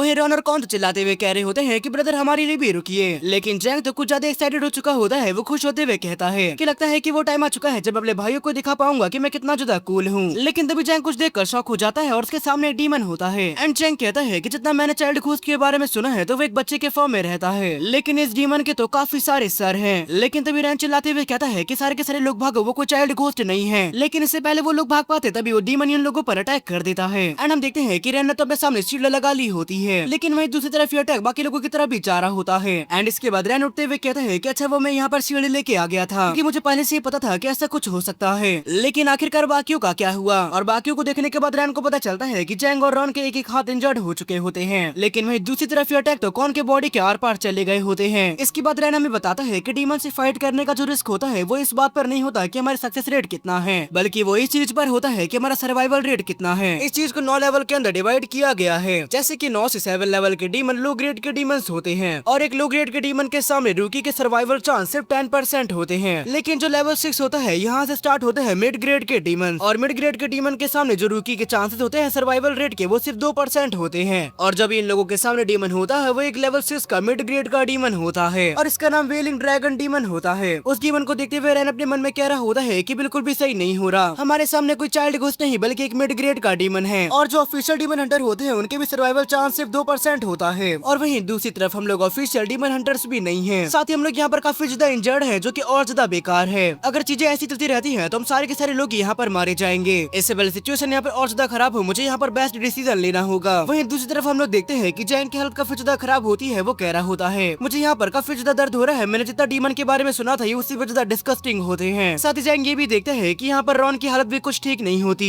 वो भी दर्द में कहराते हुए कह रहा होता है कि मुझे काफी ज्यादा दर्द हो रहा है। ये सब देखकर जैन कह रहा होता है कि सारी की सारी गलती मेरी है, मेरी वजह से सब लोग यहाँ पर आए थे। लेकिन तभी जैन की नजर यहाँ पर कॉन पे पड़ती है, जिसकी हालत तो और ज्यादा खराब होती है क्योंकि उस डीमन का अटैक सीधा उसके पेट में लगा होता है। अगर जल्द से जल्द कॉन को हील नहीं किया गया तो वो यहाँ पे मारा जाएगा। सिर्फ कॉन ही नहीं बल्कि हम सारे के सारे लोग यहाँ पे मारे जाएंगे। क्या हम लोग सच में इस डीमन से अपनी जान बचाकर कॉन को अपने साथ लेके जा भी पाएंगे? लेकिन तभी पीछे से रैन की आवाज आती है जो कि कहता है कि हमें कॉन को पीछे छोड़ के यहाँ से भागना होगा। ये सुनकर जैंग चिल्लाते हुए रैन से कहता है कि आखिरकार तुम ये क्या बकवास कर रहे हो? ये सुनकर रैन कहता है कि कॉन की इंजरीज काफी ज्यादा गहरी है, अगर किसी तरीके से हम लोग कॉन को कैरी करके यहाँ से लेके भाग भी जाते हैं तो भी ग्यूसी टेम्पल पहुँचने से पहले वो मारा जाएगा। इसलिए ना चाहते हुए भी मुझे कहना पड़ रहा है कि हमें उसे पीछे की तरफ ही छोड़ना होगा। ये सुनकर रॉन जैंग पे चिल्लाते हुए कहता है कि आखिरकार तुम ये क्या बकवास कर रहे हो? क्या तुम ये कहना चाहते हो कि हमें कॉन को अमेंडेड करके यहाँ से चले जाना चाहिए? लेकिन तभी रैन कहता है कि क्या तुम लोगों को कोई अजीब नहीं लगा कि अभी तक इस डीमन ने हम पर वापस से अटैक नहीं किया है? ऐसा क्यों है मैं तुम्हें बताता हूँ, क्योंकि ये चीज मैंने किताब के अंदर पढ़ी थी कि वेलिंग ड्रैगन अपने शिकार के अंदर काफी सारे नेगेटिव इमोशंस को भरता है एंड इस वजह से उसके शिकार का टेस्ट उसके लिए और ज्यादा टेस्टी हो जाता है। और यही वजह है कि अभी के टाइम पे वो डीमन ही देखना चाहता है कि हम यहाँ पर क्या डिसाइड करते हैं, क्या हम लोग अपने फ्रेंड को छोड़ के यहाँ से भागेंगे या फिर अपने फ्रेंड के साथ ही मारे जाएंगे। हालांकि वो डीमन चाहता है कि हम लोग यहाँ से भाग जाए अपने दोस्त को पीछे की तरफ छोड़ के,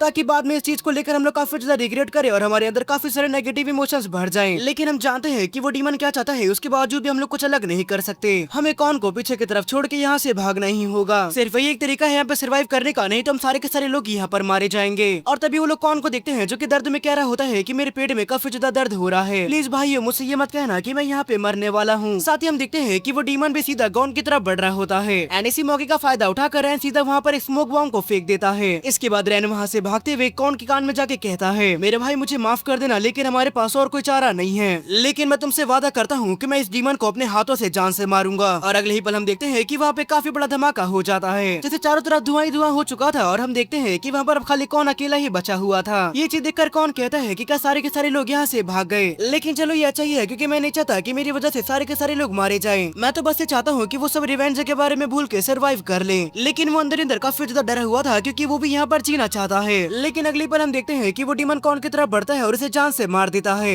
एंड ये सारी की सारी चीजें पेड़ के पीछे छुप कर यहाँ पर रैन देख रहा होता है। और जैसे ही वो डीमन कॉन को मारता है हम देखते हैं कि उस डीमन की बॉडी पर कॉन का चेहरा आ चुका होता है, क्योंकि कॉन की आवाज में कह रहा होता है कि तुम लोग काफी ज्यादा बुरे हो, तुम लोग आखिरकार मुझे छोड़कर अकेले कैसे जा सकते हो, हम लोगों को साथ में यहाँ से भागना चाहिए था और मुझे अपने साथ लेके जाओ, नहीं तो ये डीमन मुझे मार देगा। और असल में वो डीमन ऐसा इसलिए कर रहा होता है ताकि वो कॉन का फायदा उठाकर बाकी लोगों को भी पकड़ सके। अगले सीन में ग्यूसू टेम्पल का सीन दिखाया जाता है जहाँ पे हम देखते हैं कि भगदड़ मची होती है और इतने सारे शोर शराबे की वजह से गोंग की आंखें भी खुल चुकी होती है। वो कहती है कि आखिर यहाँ पर इतना ज्यादा शोर क्यों हो रहा है? सुनकर कुकडुका भी कहती है कि ऐसा लगता है कि तुम भी शोर की वजह से उठ गई हो। असल में यहाँ पे रैन, जैंग, कॉन, रॉन किसी का भी अता पता नहीं लग रहा कि आखिरकार वो बच्चे कहाँ गए। यहाँ तक कि पूरे ग्यूसू टेम्पल के अंदर उन्हें ढूंढ लिया गया लेकिन वो लोग नहीं मिल रहे हैं। कॉम्बट डुकाबी ने इस बारे में हेड को इन्फॉर्मेशन भेज दी है, साथ ही वो विलेज के बाहर भी गया है ताकि वो बच्चों को ढूंढ सके। ये सुनकर गोंग शॉक होते हुए वो टाइम याद करती है जब जैंग ने कहा था कि हम भाई यहाँ पर खेलने वाले हैं। वो बात याद करते हुए गोंग कहती है कि मुझसे ये मत कहना कि वो सारे के सारे लोग यहाँ पे गाँव के बाहर गए हैं। मैं बस ये उम्मीद करती हूँ कि वो सारे के सारे लोग सेफली वापस आ जाएं। इसके बाद सिंसिप्टो में रैन का सीन दिखाया जाता है जो कि भागते हुए कह रहा होता है कि वो कमीना डीमन कॉन का फायदा उठाकर हम तीनों को पकड़ना चाहता है, लेकिन एटलीस्ट अच्छी बात यह है कि कॉन की वजह से हम तीनों सर्वाइव कर पाए हैं। हैं, भले इस तरीके से अभी नहीं बल्कि बाद में उस डीमन को जान से मार पाएंगे। और अगर इमोशन में आके मैं उस डीमन पे सामने से अटैक कर देता तो मैं भी मारा चाहता। इसलिए फिलहाल के लिए बस इतना सही था कि मैंने जितना हो सका उस डीमन के बारे में पता करने का ट्राई किया, जो कि मैंने अपने फैमिली को मारने वाले डीमन के साथ किया था। इसलिए फिलहाल के लिए जो मैं बेस्ट डिसीजन हो सकता था मैंने वो लिया है। साथ ही रैन वो टाइम याद करता है जब कौन उसके पास पहली बार आया था और कौन ने उसे कहा था, रैन मुझे माफ कर देना कि पहले मैं तुम्हारे पास नहीं आ पाया, ऐसा मेरे बाकी भाइयों की वजह से है, लेकिन अब मुझे रियलाइज हो चुका है कि तुम एक काफी अच्छे इंसान हो। क्या रैन तुम मेरे भाई बनना चाहोगे? वो बातें याद करते हुए रैन कहता है कि ये फैसला सच में काफी ज्यादा पेनफुल था और बस इसी वजह से मुझे अपने आप से काफी ज्यादा नफरत हो रही है। इन सारी चीजों की वजह वो डीमंस है जो कि एग्जिस्ट करते हैं। लेकिन जब रैन ऐसी बातें कर ही रहा होता है तभी हम देखते हैं कि वहाँ पे कॉम्बैट डोकाबी आ चुका होता है, जो कि रैन को देखते हुए कहते हैं कि रैन फाइनली तुम मुझे मिल गए। और इन कॉम्बैट डोकाबी का नाम ग्वाई चियोन होता है, जिनको हम लोग चियोन कहेंगे। रैन चियोन को देखते हुए कहता है कि लॉर्ड चियोन आखिरकार आप यहाँ पे आ गए। लेकिन चियोन रैन पर चिल्लाते हुए कहते हैं कि क्या तुम बच्चों को आइडिया भी है कि तुम लोगों ने यहाँ पर कितना बड़ा क्योस खड़ा कर दिया है? मैं उम्मीद करूंगा कि आगे के पनिशमेंट के लिए तुम लोग तैयार होगे। एंड वैसे तुम यहाँ पर अकेले क्या कर रहे हो? बाकी सारे बच्चे कहाँ पर छुपे हुए हैं? लेकिन हम देखते हैं कि रैन उनकी बातों का कोई भी रिप्लाई नहीं दे पा रहा होता है।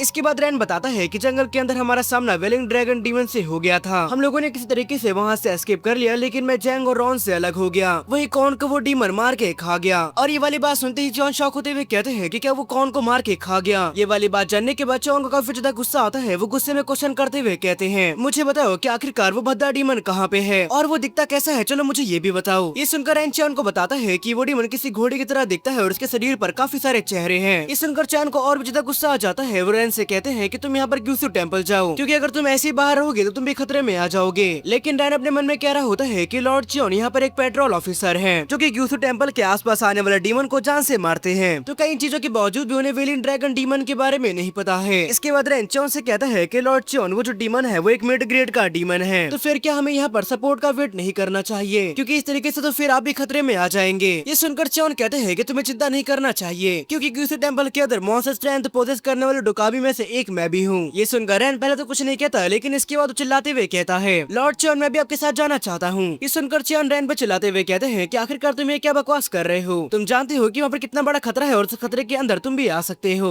इसका रिप्लाई देते हुए रैन कहता है कि मैं जानता हूँ कि वहाँ पर काफी ज्यादा खतरा है, लेकिन जहाँ पर ये इंसिडेंट हुआ था उस जगह के बारे में सिर्फ मुझको ही पता है। और क्या हमारी पहली प्रायोरिटी जैंग और रॉन को बचाना नहीं है? ये सुनकर हम देखते हैं कि यहाँ पर चियोन को फाइनली इस वाली बात पे एग्री करना होता है, लेकिन वो रैन के सामने कंडीशन को रखते हैं कि अगर उनके सामने डीमन आ जाता है तो वो जल्दी अपनी जान बचा के भाग जाएगा। एंड रैन भी चियोन के इस कंडीशन पर एग्री कर देता है। इसके बाद सीन शिफ्ट होकर में जैंग का सीन दिखाया जाता है, जो कि अपने बॉडी में घुसे हुए स्पाइक को निकाल रहा होता है। एंड इस चीज को निकालते हुए उसे काफी ज्यादा दर्द हो रहा था, लेकिन वो दर्द को बर्दाश्त करते हुए फाइनली उसको निकाल देता है। इसके बाद जैंग कहता है कि हम लोग भागते हुए काफी ज्यादा दूर आ चुके हैं। इस चीज का सवाल ही पता नहीं होता है कि वो डीमन हम तक पहुंच पाएगा। साथ ही जैंग क्वेश्चन करते हुए कहता है कि रॉन क्या तुम्हारी कंडीशन यहाँ पे ठीक है? इस सुनकर रॉन भी इस वाली बात पर एग्री करता है। इसके बाद जैंग सैड होते हुए कहता है कि कहीं अच्छा है कि हम लोग यहाँ पर सर्वाइव कर गए हैं, अभी तक तो यहाँ पर कौन मारा भी जा चुका होगा। इसके बाद जैंग रोते हुए कहता है कि अगर हम लोग साथ में मिलकर उस डीमन से फाइट करते तो शायद हम लोग कौन को बचा पाते, लेकिन उस कमीने रैन ने अपनी बेकार सी बातों से हमें कंफ्यूज कर दिया। ये सुनकर रॉन रैन की साइड लेते हुए कहता है कि लेकिन अगर रैन नहीं होता तुम लोग सारे के सारे लोग यहाँ पे मारे जाते। ये सुनकर जैंग रॉन पर चिल्लाते हुए कहता है कि क्या तुम्हें समझ में नहीं आ रहा है कि एक ब्रदर और डीमन हंटर दोनों के लिए ही काफी ज्यादा शर्म की बात है कि हम लोगों ने अपने भाई को पीछे की तरफ मरने के लिए छोड़ दिया। इससे अच्छा होता है कि हम लोग वहाँ पर कौन के साथ ही मर जाते।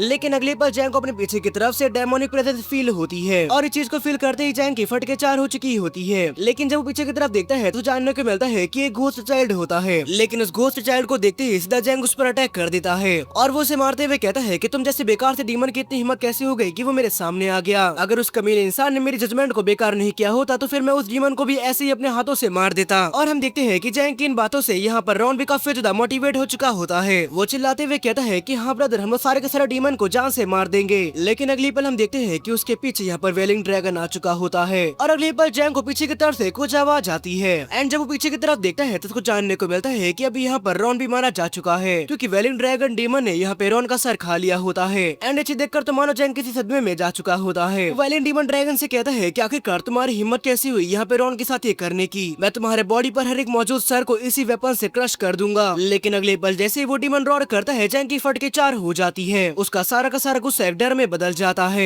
लेकिन इससे पहले वेलिंग ड्रैगन डीमन उसे भी जान से मारता तभी हम देखते हैं कि वहाँ पे चॉन आ चुके होते हैं, जो कि एक अटैक करके वेलिंग ड्रैगन डीमन को पीछे की तरफ हटा देते हैं। साथ ही वो चिल्लाते हुए उस डीमन से कहते हैं कि आखिरकार तुम्हारी हिम्मत कैसे हुई ग्यूसू टेम्पल के बच्चों पर हाथ लगाने की। कमीने डीमन, मैं तुम्हारे बॉडी के टुकड़े टुकड़े कर दूंगा। साथ ही वो यहाँ पे चिल्लाते हुए कहते हैं कि जब तक मैं इस डीमन के साथ डील कर रहा हूँ तुम दोनों यहाँ से भाग जाओ। और हम रैन को देखते हैं जो कि जैंग के पास आ चुका होता है और वो जैंग से कहता है मुझे देखकर अच्छा लगा कि तुम अभी भी जिंदा हो। साथ ही हम देखते हैं कि चॉन काफी बुरी तरीके से उस डीमन को मार रहे होते हैं। वो उस डीमन को मारते हुए कहते हैं कि कमीने डीमन, ये मत सोचना कि मैं तुम्हें यहाँ पर शांति से मरने दूंगा। जो तुमने आज यहाँ पर किया है उसकी वजह से मैं तुम्हें तड़पा तड़पा कर मारूंगा। एंड ऐसा हो भी रहा होता है क्योंकि वो डीमन यहाँ पर कुछ भी नहीं कर पा रहा होता। एंड ये चीज देखकर रैन अपने मन में कहता है कि सच में यहाँ पर लॉर्ड चॉन काफी ज्यादा ताकतवर है और शायद अगर चीजें ऐसी चलती रहती हैं तो वो यहाँ पर उस डीमन को हरा भी दे। लेकिन फिर भी यहाँ पर एक दिक्कत है और तभी हम देखते हैं कि जैंग रैन से कहता है कि मेरी वजह से कॉर्न और रॉन मारे गए, ये सारी की सारी गलती मेरी है। अगर मैं उन लोगों को यहाँ पर लेके ही नहीं आता तो ऐसा कुछ होता ही नहीं। लेकिन तभी रैन जैंग से कहता है कि क्या तुम यहाँ से अकेले ग्यूसू टेम्पल जा सकते हो, क्योंकि मैं यहाँ पर लॉर्ड चॉन के साथ मिलकर फाइट करने वाला हूँ। ये सुनकर जैंग कहता है कि आखिरकार तुम ये क्या बकवास कर रहे हो, क्या तुम्हें दिखाई नहीं देता कि अंकल अकेले उस डीमन का सामना कर रहे हैं, उन्हें कोई भी दिक्कत नहीं हो रही है। ये सुनकर रैन कहता है कि डीमन किलिंग आर्ट कभी भी यहाँ पर पावर के बारे में है ही नहीं, क्योंकि नॉलेज के साथ पावर की जरूरत होती है और पावर के साथ नॉलेज की। भले ही मैं एग्री करता हूँ कि यहाँ पर लॉर्ड चॉन की पावर उस डीमन से कई ज्यादा है, लेकिन उन्हें उस डीमन की पावर के बारे में कुछ भी नहीं पता है। और अगले पल हम देखते हैं कि लॉर्ड चॉन जब उस डीमन को ऐसे ही मार रहे होते हैं तभी वो डीमन अपना अगला खेल शुरू करता है। वो रॉन और कॉर्न का फेस यूज करते हुए कहता है कि अंकल आप हमारे साथ ऐसा क्यों कर रहे हैं, क्या आप ये चीजें भूल चुके हैं कि हम आपकी आंखों के सामने ही बड़े हुए हैं, प्लीज हमें इस तरीके से मत मारिए, हमें यहाँ पर काफी ज्यादा दर्द हो रहा है। और चॉन भी कॉर्न और रॉन को अपने सामने देखकर एक सेकंड के लिए रुक जाते हैं, लेकिन इसी सेकंड का फायदा उठाकर वो डीमन उन्हें इंजर्ड कर देता है। ये चीज देखकर चॉन वापस उस डीमन पर अटैक करते हुए कहते हैं कि आखिरकार तुम्हारी हिम्मत कैसे हुई रॉन और कॉर्न का चेहरा यूज करके ऐसे ट्रिक खेलने की। लेकिन अगले पल हम देखते हैं कि वो डीमन रॉन का चेहरा सामने की तरफ लाते हुए कहता है अंकल क्या आप भूल चुके हैं कि आपने हमें स्टार टेक्निक को सिखाया था, हमें सब कुछ याद है, प्लीज हमारी बात पे यकीन करिए, हम लोग आजाद हो सकते हैं, हमें मत मारिए। और हम देखते हैं कि ये चीज देखकर यहाँ पर चॉन भी रुक चुके होते हैं, वो यहाँ पर अटैक ही नहीं कर पा रहे होते। वो घबराते हुए अपने मन में कहते हैं कि मैं जानता हूँ कि ये सब असली नहीं है, लेकिन फिर भी मैं नहीं जानता कि क्यों मेरे शरीर पर मेरे इमोशन हावी हो रहे हैं। यहाँ पर मुझे फैसला करने में काफी ज्यादा दिक्कत हो रही है, मुझे यहाँ पर क्या करना चाहिए। एंड मेरा की आवाज आती है जो कि कहता है कि विलिंग ड्रैगन डीमन हर एक बात को अच्छी तरीके से जानता है कि किस तरीके से शिकार के इमोशन को उनके खिलाफ यूज करना है। इसीलिए फर्क नहीं पड़ता कि सामने वाला इंसान कितना ताकतवर है, अगर वो सामने वाला पर्सन अपने इमोशन पे कंट्रोल नहीं कर पाता है तो फिर वो इस डीमन के सामने नहीं टेक पाएगा। और अगले पल रैन सामने की तरफ आते हुए यहाँ पे रॉन का सर ही क्रश कर देता है। असल में वो रॉन का सर नहीं था बल्कि वो डीमन ने ही बनाया था, जो कि यहाँ पे रैन क्रश कर देता है। वही में रैन की आवाज आ रही होती है जो कि कहता है लेकिन ये डीमन उस इंसान के सामने क्या करेगा जो कि बिल्कुल इमोशनलेस है, क्योंकि जब भी मैं मेरे सामने डीमन को देखता हूँ मेरे सर पे खून सवार हो जाता है। साथ ही रैन यहाँ पर चॉन से कहता है कि प्लीज आप इन चीजों से दूर रहिए, ये कमीना डीमन आपके इमोशन के साथ खेल रहा है। इसके बाद रैन हमें वेलिंग ड्रैगन डीमन के बारे में डिटेल में बताता है कि एक ऐसा डीमन है जो कि लोगों का सर खाता है और इस तरीके से ये लोगों की मेमोरीज और उनकी आवाज को चुरा लेता है। एंड इसके बाद ये उन्हीं आवाज का यूज करते हुए बाकी शिकार को अपने तरफ अट्रैक्ट करता है। इसका जो फेवरेट खाना होता है वो ये है कि जो लोग इमोशन के अंदर पूरी तरीके से डूब जाते हैं, इस तरीके के लोगों को खाने में इसे काफी ज्यादा सेटिस्फेक्शन मिलता है। इसीलिए अगर आसान भाषा में हम कहते हैं तो ये डीमन सच में बहुत बड़ा कमीना है जो कि बहुत ज्यादा बेरहम भी है। ये एक ऐसा डीमन है जिसके पास काफी अच्छी इंटेलिजेंस है। इसके बाद रैन कहता है कि अब जाके मुझे समझ में आ रहा है कि लाइब्रेरी के अंदर किताब पढ़ने का क्या फायदा होता है। वही कौन रैन से चिल्लाते हुए कह रहा होता है कि रैन आखिरकार तुम ये क्या कर रहे हो, हम तुम्हारे भाई हैं, आखिरकार तुम हम लोगों पर अटैक कैसे कर सकते हो। लेकिन रैन अगले पल एक अटैक करके कौन का सर ही उड़ा देता है। साथ ही वो कह रहा होता है कि अपनी बकवास बंद करो, आखिरकार तुमसे किसने कहा कि तुम यहाँ पे बोल सकते हो।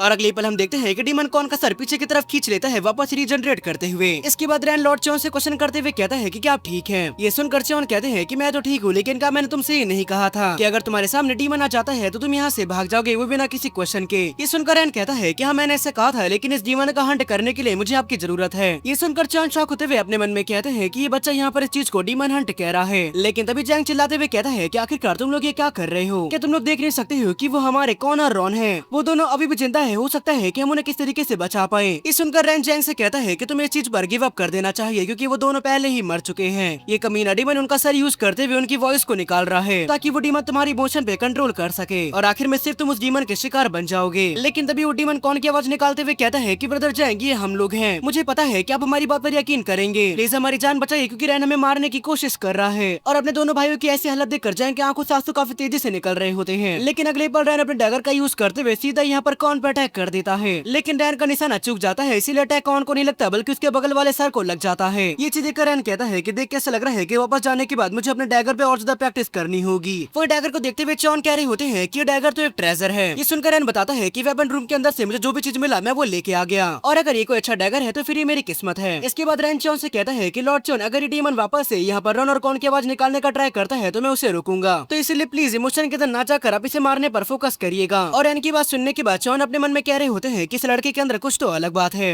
लेकिन अगर ये बच्चा यहाँ पर सच कह रहा है तो फिर मुझे लगता है कि मुझे इन बच्चों से ही फाइट करनी होगी। इसके बाद चॉन आगे की तरफ बढ़ते हुए कहते हैं कि मैं अपनी लाइफ को रिस्क में डाल रहा हूँ बस इसीलिए ताकि तुम लोग इसी टाइम पर सेफली पहुंच पाओ, तो इसीलिए मेक श्योर करना कि तुम इस डीमन पे रेकलेसली रश ना करो। लेकिन तभी हम देखते हैं कि जैंग यहाँ पे रैन को पकड़ते हुए कहता है कि तुम्हारे पास दिल नहीं है, आखिरकार तुम इतने पत्थर दिल कैसे हो सकते हो? अगर मुझे पहले से इस बारे में पता होता कि ऐसा कुछ होने वाला है तो मैं यहाँ पर रॉन और कॉन के साथ ही मर जाता। लेकिन ये सुनते ही रैन यहाँ पर सनक जाता है, वो जैंग को चाटा मार के पीछे की तरफ गिरा देता है और जैंग से कहता है कि हो सकता है कि तुम्हें उनके साथ मरना काफी ज्यादा आसान लग रहा हो, तुम्हारे आंखों के सामने जो तुम्हारा कोई अपना मरता है तो तुम्हें ऐसा लगता है कि तुम्हें भी उनके साथ मर जाना चाहिए, पर मुझे बताओ कि अगर तुम ऐसा करते हो तो फिर इससे क्या हो जाएगा? अगर उस तरीके की सिचुएशन मेरे सामने वापस से बनती है तो मैं वापस से वही फैसला लूंगा जो कि मैंने पहले लिया था, और वो फैसला है सर्वाइव करने का, और अगर मैं एक बार सर्वाइव कर गया तो फिर मैं हर एक डीमन को चुन चुन कर अपने हाथों से मारूंगा। एंड ये सारी बातें कहते हुए रैन काफी ज्यादा गुस्से में होता है। इसके बाद सिंसिप्टो के चॉन पर जाता है जो कि उस डीमन को काफी बेरहमी से मार रहे होते हैं, लेकिन अगले पल वो कुछ देखकर शॉक होते हुए कहते हैं कि मैंने अभी भी इस डीमन के अंदर एक ओपनिंग को देखा, लेकिन मुझे समझ में नहीं आ रहा है कि आखिरकार ये ओपनिंग अचानक से क्यों बन गई। खैर इस बात से फर्क नहीं पड़ता, मुझे इस ओपनिंग का फायदा उठाकर इस डीमन को यहाँ पे जान से मारना होगा। वहीं वो डीमन अभी भी कॉन की आवाज का फायदा उठाकर कह रहा होता है कि अंकल प्लीज यहाँ पर रुक जाइए, हमें काफी ज्यादा दर्द हो रहा है। लेकिन चॉन अपने वेपन का यूज करते हुए उस डीमन को फाड़ते हुए कहते हैं कि मुझे माफ कर देना कॉन, लेकिन मैं कुछ भी नहीं कर सकता। और हम देखते हैं कि इस वजह से उस डीमन को काफी ज्यादा दर्द हो रहा होता है। इसके बाद हमें उस ट्रेजर वाले डैगर के बारे में बताया जाता है जो कि रैन वेपन रूम से लेके आया था। असल में ये डैगर एक आर्टिफैक्ट है जो कि डेमोनिक एनर्जी को ब्लॉक करता है, और इस आर्टिफैक्ट का नाम होता है मेरिडियन कटिंग ब्लेड। एंड इसका यूज करते हुए जब कोई डीमन को कट करता है तो वो अपनी डेमोनिक एनर्जी को खोने लगता है, यहाँ तक कि उस डीमन की धीरे धीरे करके कमजोरी भी सामने आने लगती है। एंड चोर उस डीमन को मारते हुए कह रहे होते हैं कि डीमन मैं तुम्हें जान से मार दूंगा, जो भी तुमने किया है उसके लिए तुम्हें कोई भी माफ नहीं करेगा। वही हम देखते हैं कि वो डीमन कॉन और रॉन की आवाज निकालते हुए चिल्लाते हुए कह रहा होता है कि बहुत ज्यादा दर्द हो रहा है, बहुत ज्यादा, अंकल प्लीज रुक जाइए नहीं तो हम तो ऐसे ही मारे जाएंगे। वही सारी आवाज सुनते हुए चॉन अपने मन में कह रहे होते हैं कि नहीं नहीं ये डीमन है, ये डीमन है, ये कॉन और रॉन नहीं है, ये डीमन है जो कि ये सब कर रहा है। लेकिन जैसे उनका ध्यान एक सेकंड के लिए डाइवर्ट होता है वो डीमन इसी मौके का फायदा उठाकर उन्हें और ज्यादा इंजर्ड कर देता है। एंड इसी वजह से चॉन के हाथों से वो आर्टिफैक्ट छूट कर दूर चला जाता है। एंड ये चीज देखकर चॉन कह रहे होते हैं कि नहीं ये नहीं होना चाहिए था। एंड जैसे ही वो डीमन देखते हैं कि यहाँ पे चॉन जमीन पर गिर चुका है, वो इसी मौके का फायदा उठाकर अपने दोनों पैरों को हवा में करते हुए यहाँ पर चॉन का शरीर क्रश कर देता है। एंड इसके साथ यहाँ पर चॉन भी मारे जाते हैं। और ये तीसरी बार होता है जब जैंग के सामने कोई उसका अपना मरा होता है। वो हमें रैन की आवाज जारी होती है जो कि कह रहा होता है ये डीमन तब से हमें खाली शिकार वाली नजरों से देख रहा था, लेकिन इस डीमन ने सोचा नहीं था कि इसके सामने भी कोई खतरा आ सकता है। और इस डीमन का पहली बार था जब उसको लगा था कि वो यहाँ पे मर सकता है। इस पॉइंट पर ये डीमन इतना ज्यादा इंजर्ड हो चुका है कि खुद को कहीं पर छुपाना चाहता है ताकि खुद को हील कर सके, लेकिन ऐसा करेगा नहीं क्योंकि इसके सामने जो शिकार है वो यहाँ पर अपने इमोशन के अंदर पूरी तरीके से खोया हुआ है, और अपने सामने इतने टेस्टी शिकार कोई ऐसी जाने नहीं देगा, तो फिर मैं इसी मौके का फायदा उठाऊंगा। और हम देखते हैं कि कहते हुए रैन उस डीमन पर अटैक करने के लिए आगे की तरफ बढ़ चुका होता है, और अगले पल रैन अपने कुल्हाड़ी का यूज करते हुए सीधा उस डीमन पे अटैक कर देता है, और इस वजह से वो डीमन दर्द में चिल्लाना स्टार्ट कर देता है। ये चीज देखकर रैन कहता है कि जिस तरीके से लॉर्ड चॉन ने तुम्हें इंजरीज दी थी तुम्हें उन पर काफी ज्यादा गुस्सा आया, इसलिए तुमने लॉर्ड चॉन को काफी बेरहमी से मार दिया, लेकिन देख कैसा लग रहा है कि वो गुस्सा अभी तक खत्म नहीं हुआ है। वो डीमन रॉन और कॉन का फिर से फायदा उठाते हुए कह रहा होता है कि आखिरकार तुम हमारे साथ ऐसा कैसे कर सकते हो? ब्रदर रैन क्या तुम पहचान नहीं पा रही हो कि मैं कौन हूँ और ये रॉन है? लेकिन अगले पल रैन अपने कुल्हाड़ी का यूज करते हुए उसका सर काट देता है। वही वो डीमन दूसरे आदमी का चेहरा यूज करते हुए कहता है कि प्लीज मुझे जाने दो, मेरे घर पे मेरे बच्चे वेट कर रहे हैं। लेकिन हमें पता है कि रैन किस तरीके का लड़का है, वो एक अटैक करके उसी भी जान से मार देता है। वही वो डीमन ऐसी फिक्सेस का यूज करते हुए यहाँ पर रैन को रोकने की कोशिश कर रहा होता है, लेकिन रॉन तो सबको ही मारते हुए कह रहा होता है कि मेरे सामने और ज्यादा भीख मांगो। सवाल ही पैदा नहीं होता है कि मैं तुम जैसे किसी डीमन को यहाँ से जिंदा जाने दूंगा। वही में रैन की आवाज जारी होती है जो कि कहता है उस सुनसान और गहरे जंगल के अंदर सिर्फ कुल्हाड़ी के चलाने की आवाज आ रही होती है, एक कुल्हाड़ी जिसकी आवाज सुनकर ऐसा लग रहा था कि मानो किसी मेटल को काटने की कोशिश कर रही हो। और उस टाइम किसी के भी मन में मुझे देखकर एक ही सवाल आता, और हम देखते हैं कि जैंग ये सारी चीजें देख रहा होता है और वो घबराते हुए कह रहा होता है आखिरकार कैसे तुम ये कैसे कर सकते हो, क्या तुम इंसान भी हो? वही हम देखते हैं कि रैन ने कुल्हाड़ी से अटैक करते हुए उस डीमन की हालत काफी ज्यादा खराब कर दी होती है, और रैन उस डीमन का डरा हुआ चेहरा देखकर कहता है तो अच्छा तुम ऐसा चेहरा भी बना सकते हो, चलो अच्छा है कि मुझे तुम्हारे बारे में कुछ और भी पता चला। वही जैंग दिख रहा होता है कि रैन का बेरहमी से उस डीमन को मारे जा रहा होता है, एंड इस तरीके से यहाँ पर फाइनली रैन ने उस डीमन को जान से मार दिया होता है। लेकिन ये सारी चीजें अपने सामने देखकर जैंग को उल्टी आ जाती है, उल्टी करते हुए कहता है कॉन, रॉन और अंकल चॉन सब यहाँ पर मारे गए। लेकिन जब जैंग ऐसी बात कर रहा होता है तभी उसके सामने रैन आ जाता है और अपने सामने रैन को देखकर उसकी हालत खराब हो जाती है। इसके बाद रैन जैंग से कहता है कि क्या तुम ठीक हो? मुझे माफ कर देना कि मैंने स्टार्टिंग में तुमसे जो भी कहा था वो बस अचानक से मैंने कह दिया था, लेकिन क्या फिलहाल के लिए तुम खड़े हो सकते हो क्योंकि मुझे तुम्हारे हेल्प की जरूरत है। इसके बाद सीन सिप्टो में जंगल के बाहर का सीन दिखाया जाता है जहाँ पे हम देखते हैं कि सपोर्ट टीम जंगल में घूम रही होती है। वो यहाँ पे कॉन, रॉन, जैंग और रैन की तलाश कर रहे होते हैं। तभी इनमें से डोकाबी कहता है कि आखिरकार वो बच्चे इतनी रात को कहाँ चले गए। तभी दूसरा डोकाबी कहता है कि उस तरफ देखो आखिरकार वो क्या है। और अगले पल वो देखकर शौक हो जाते हैं कि जंगल में से रेन और जैंग बाहर आ रहे होते हैं, जहाँ पे रेन लॉर्ड चॉन की बॉडी को लेके आ रहा होता है। वही जैंग के हाथ में रॉन और कॉन का सर होता है जो कि उसने पट्टी में लपेट रखा होता है। इसके बाद सीन शिफ्ट होकर में ग्यूसू टेम्पल का सीन दिखाया जाता है जो कि नेक्स्ट डे का होता है। हम लोग गांव को देखते हैं जो कि रोते हुए पिछली रात को याद कर रही होती है। इसके बाद पिछली रात क्या हुआ इसके बारे में बताया जाता है कि जंगल के अंदर से सिर्फ 2 ही बच्चे लौट पाए थे। इन दोनों को छोड़कर बाकी लोग जितने भी बाहर गए थे वो सारे के सारे लोग मारे गए। वही गांव रोते हुए कह रही होती है कि मुझे यकीन नहीं हुआ था जब मैंने ये सुना था कि रॉन कॉन और अंकल चॉन यहाँ पर मारे जा चुके हैं, लेकिन जब मैंने जैंग की आंखें देखी तो मुझे यकीन हो गया कि ये सच है। उस दिन के बाद से जैंग ने अपने आप को कमरे में बंद कर लिया और किसी से भी बात नहीं करता है। सिर्फ उसके कमरे के बाहर से सकने की आवाज आती है जैसे कि जैंग किसी बहुत बड़े गिल्ट के अंदर हो। इसके बाद सीन प्रेजेंट में आता है जहाँ पे जॉन कैरी होती है, लेकिन अगर बात करी जाए रैन की तो उसको देख के ऐसा लगता ही नहीं है कि यहाँ पर कुछ भी हुआ है। वो हमेशा की तरह ही अपने रूटीन को फॉलो कर रहे हैं, वो भी बिना किसी दिन को स्किप किए। लेकिन खैर यहाँ पर जो भी हुआ है मुझे लगता है कि उसे यहाँ पर थोड़ी देर के लिए रेस्ट कर लेना चाहिए, लेकिन फिर भी मेरे अंदर इतनी हिम्मत नहीं है कि मैं उसके सामने जाकर उससे बात करूँ। वही हम लोग कुछ डोकाबी को देखते हैं जो कि रैन को भागता हुआ देखकर आपस में बातें कर रहे होते हैं कि मैंने तो सुना है कि कॉन और रॉन के शरीर पर यहाँ पर कुल्हाड़ी के निशान थे और ये बच्चा भी कुल्हाड़ी लेकर जंगल में गया था, कहीं ऐसा तो नहीं किसी ने उन दोनों बच्चों को जान से मार दिया हो। इस उनका दूसरा पर्सन कहता है कि जैंग ने भी खुद को कमरे में बंद कर लिया है तो हमें कुछ भी नहीं पता कि वहाँ पर क्या हुआ था। लेकिन इस लड़के का एक्सप्रेशन तो देखो, इसको देख के लगता ही नहीं है कि कुछ भी हुआ है। इस वजह से ये और ज्यादा सस्पिशियस बन जाता है। और इसके साथ मैं ये वाला पार्ट यहीं पे एंड करता हूँ। ये एक न्यू सीरीज है और इसके कुछ चैप्टर से रिलीज हुए हैं। अगर इस वाले वीडियो पे 500 कमेंट पूरे हो जाते हैं तो उसका नेक्स्ट पार्ट भी मैं जल्दी लेके आ जाऊंगा, क्योंकि अगर इस पर अच्छा रिस्पॉन्स नहीं आता है तो उसको आगे कंटिन्यू करने का कोई भी मतलब नहीं रह जाएगा। तो चलो फिर मिलते हैं एक और मजेदार वीडियो में, तब तक के लिए bye bye and take care.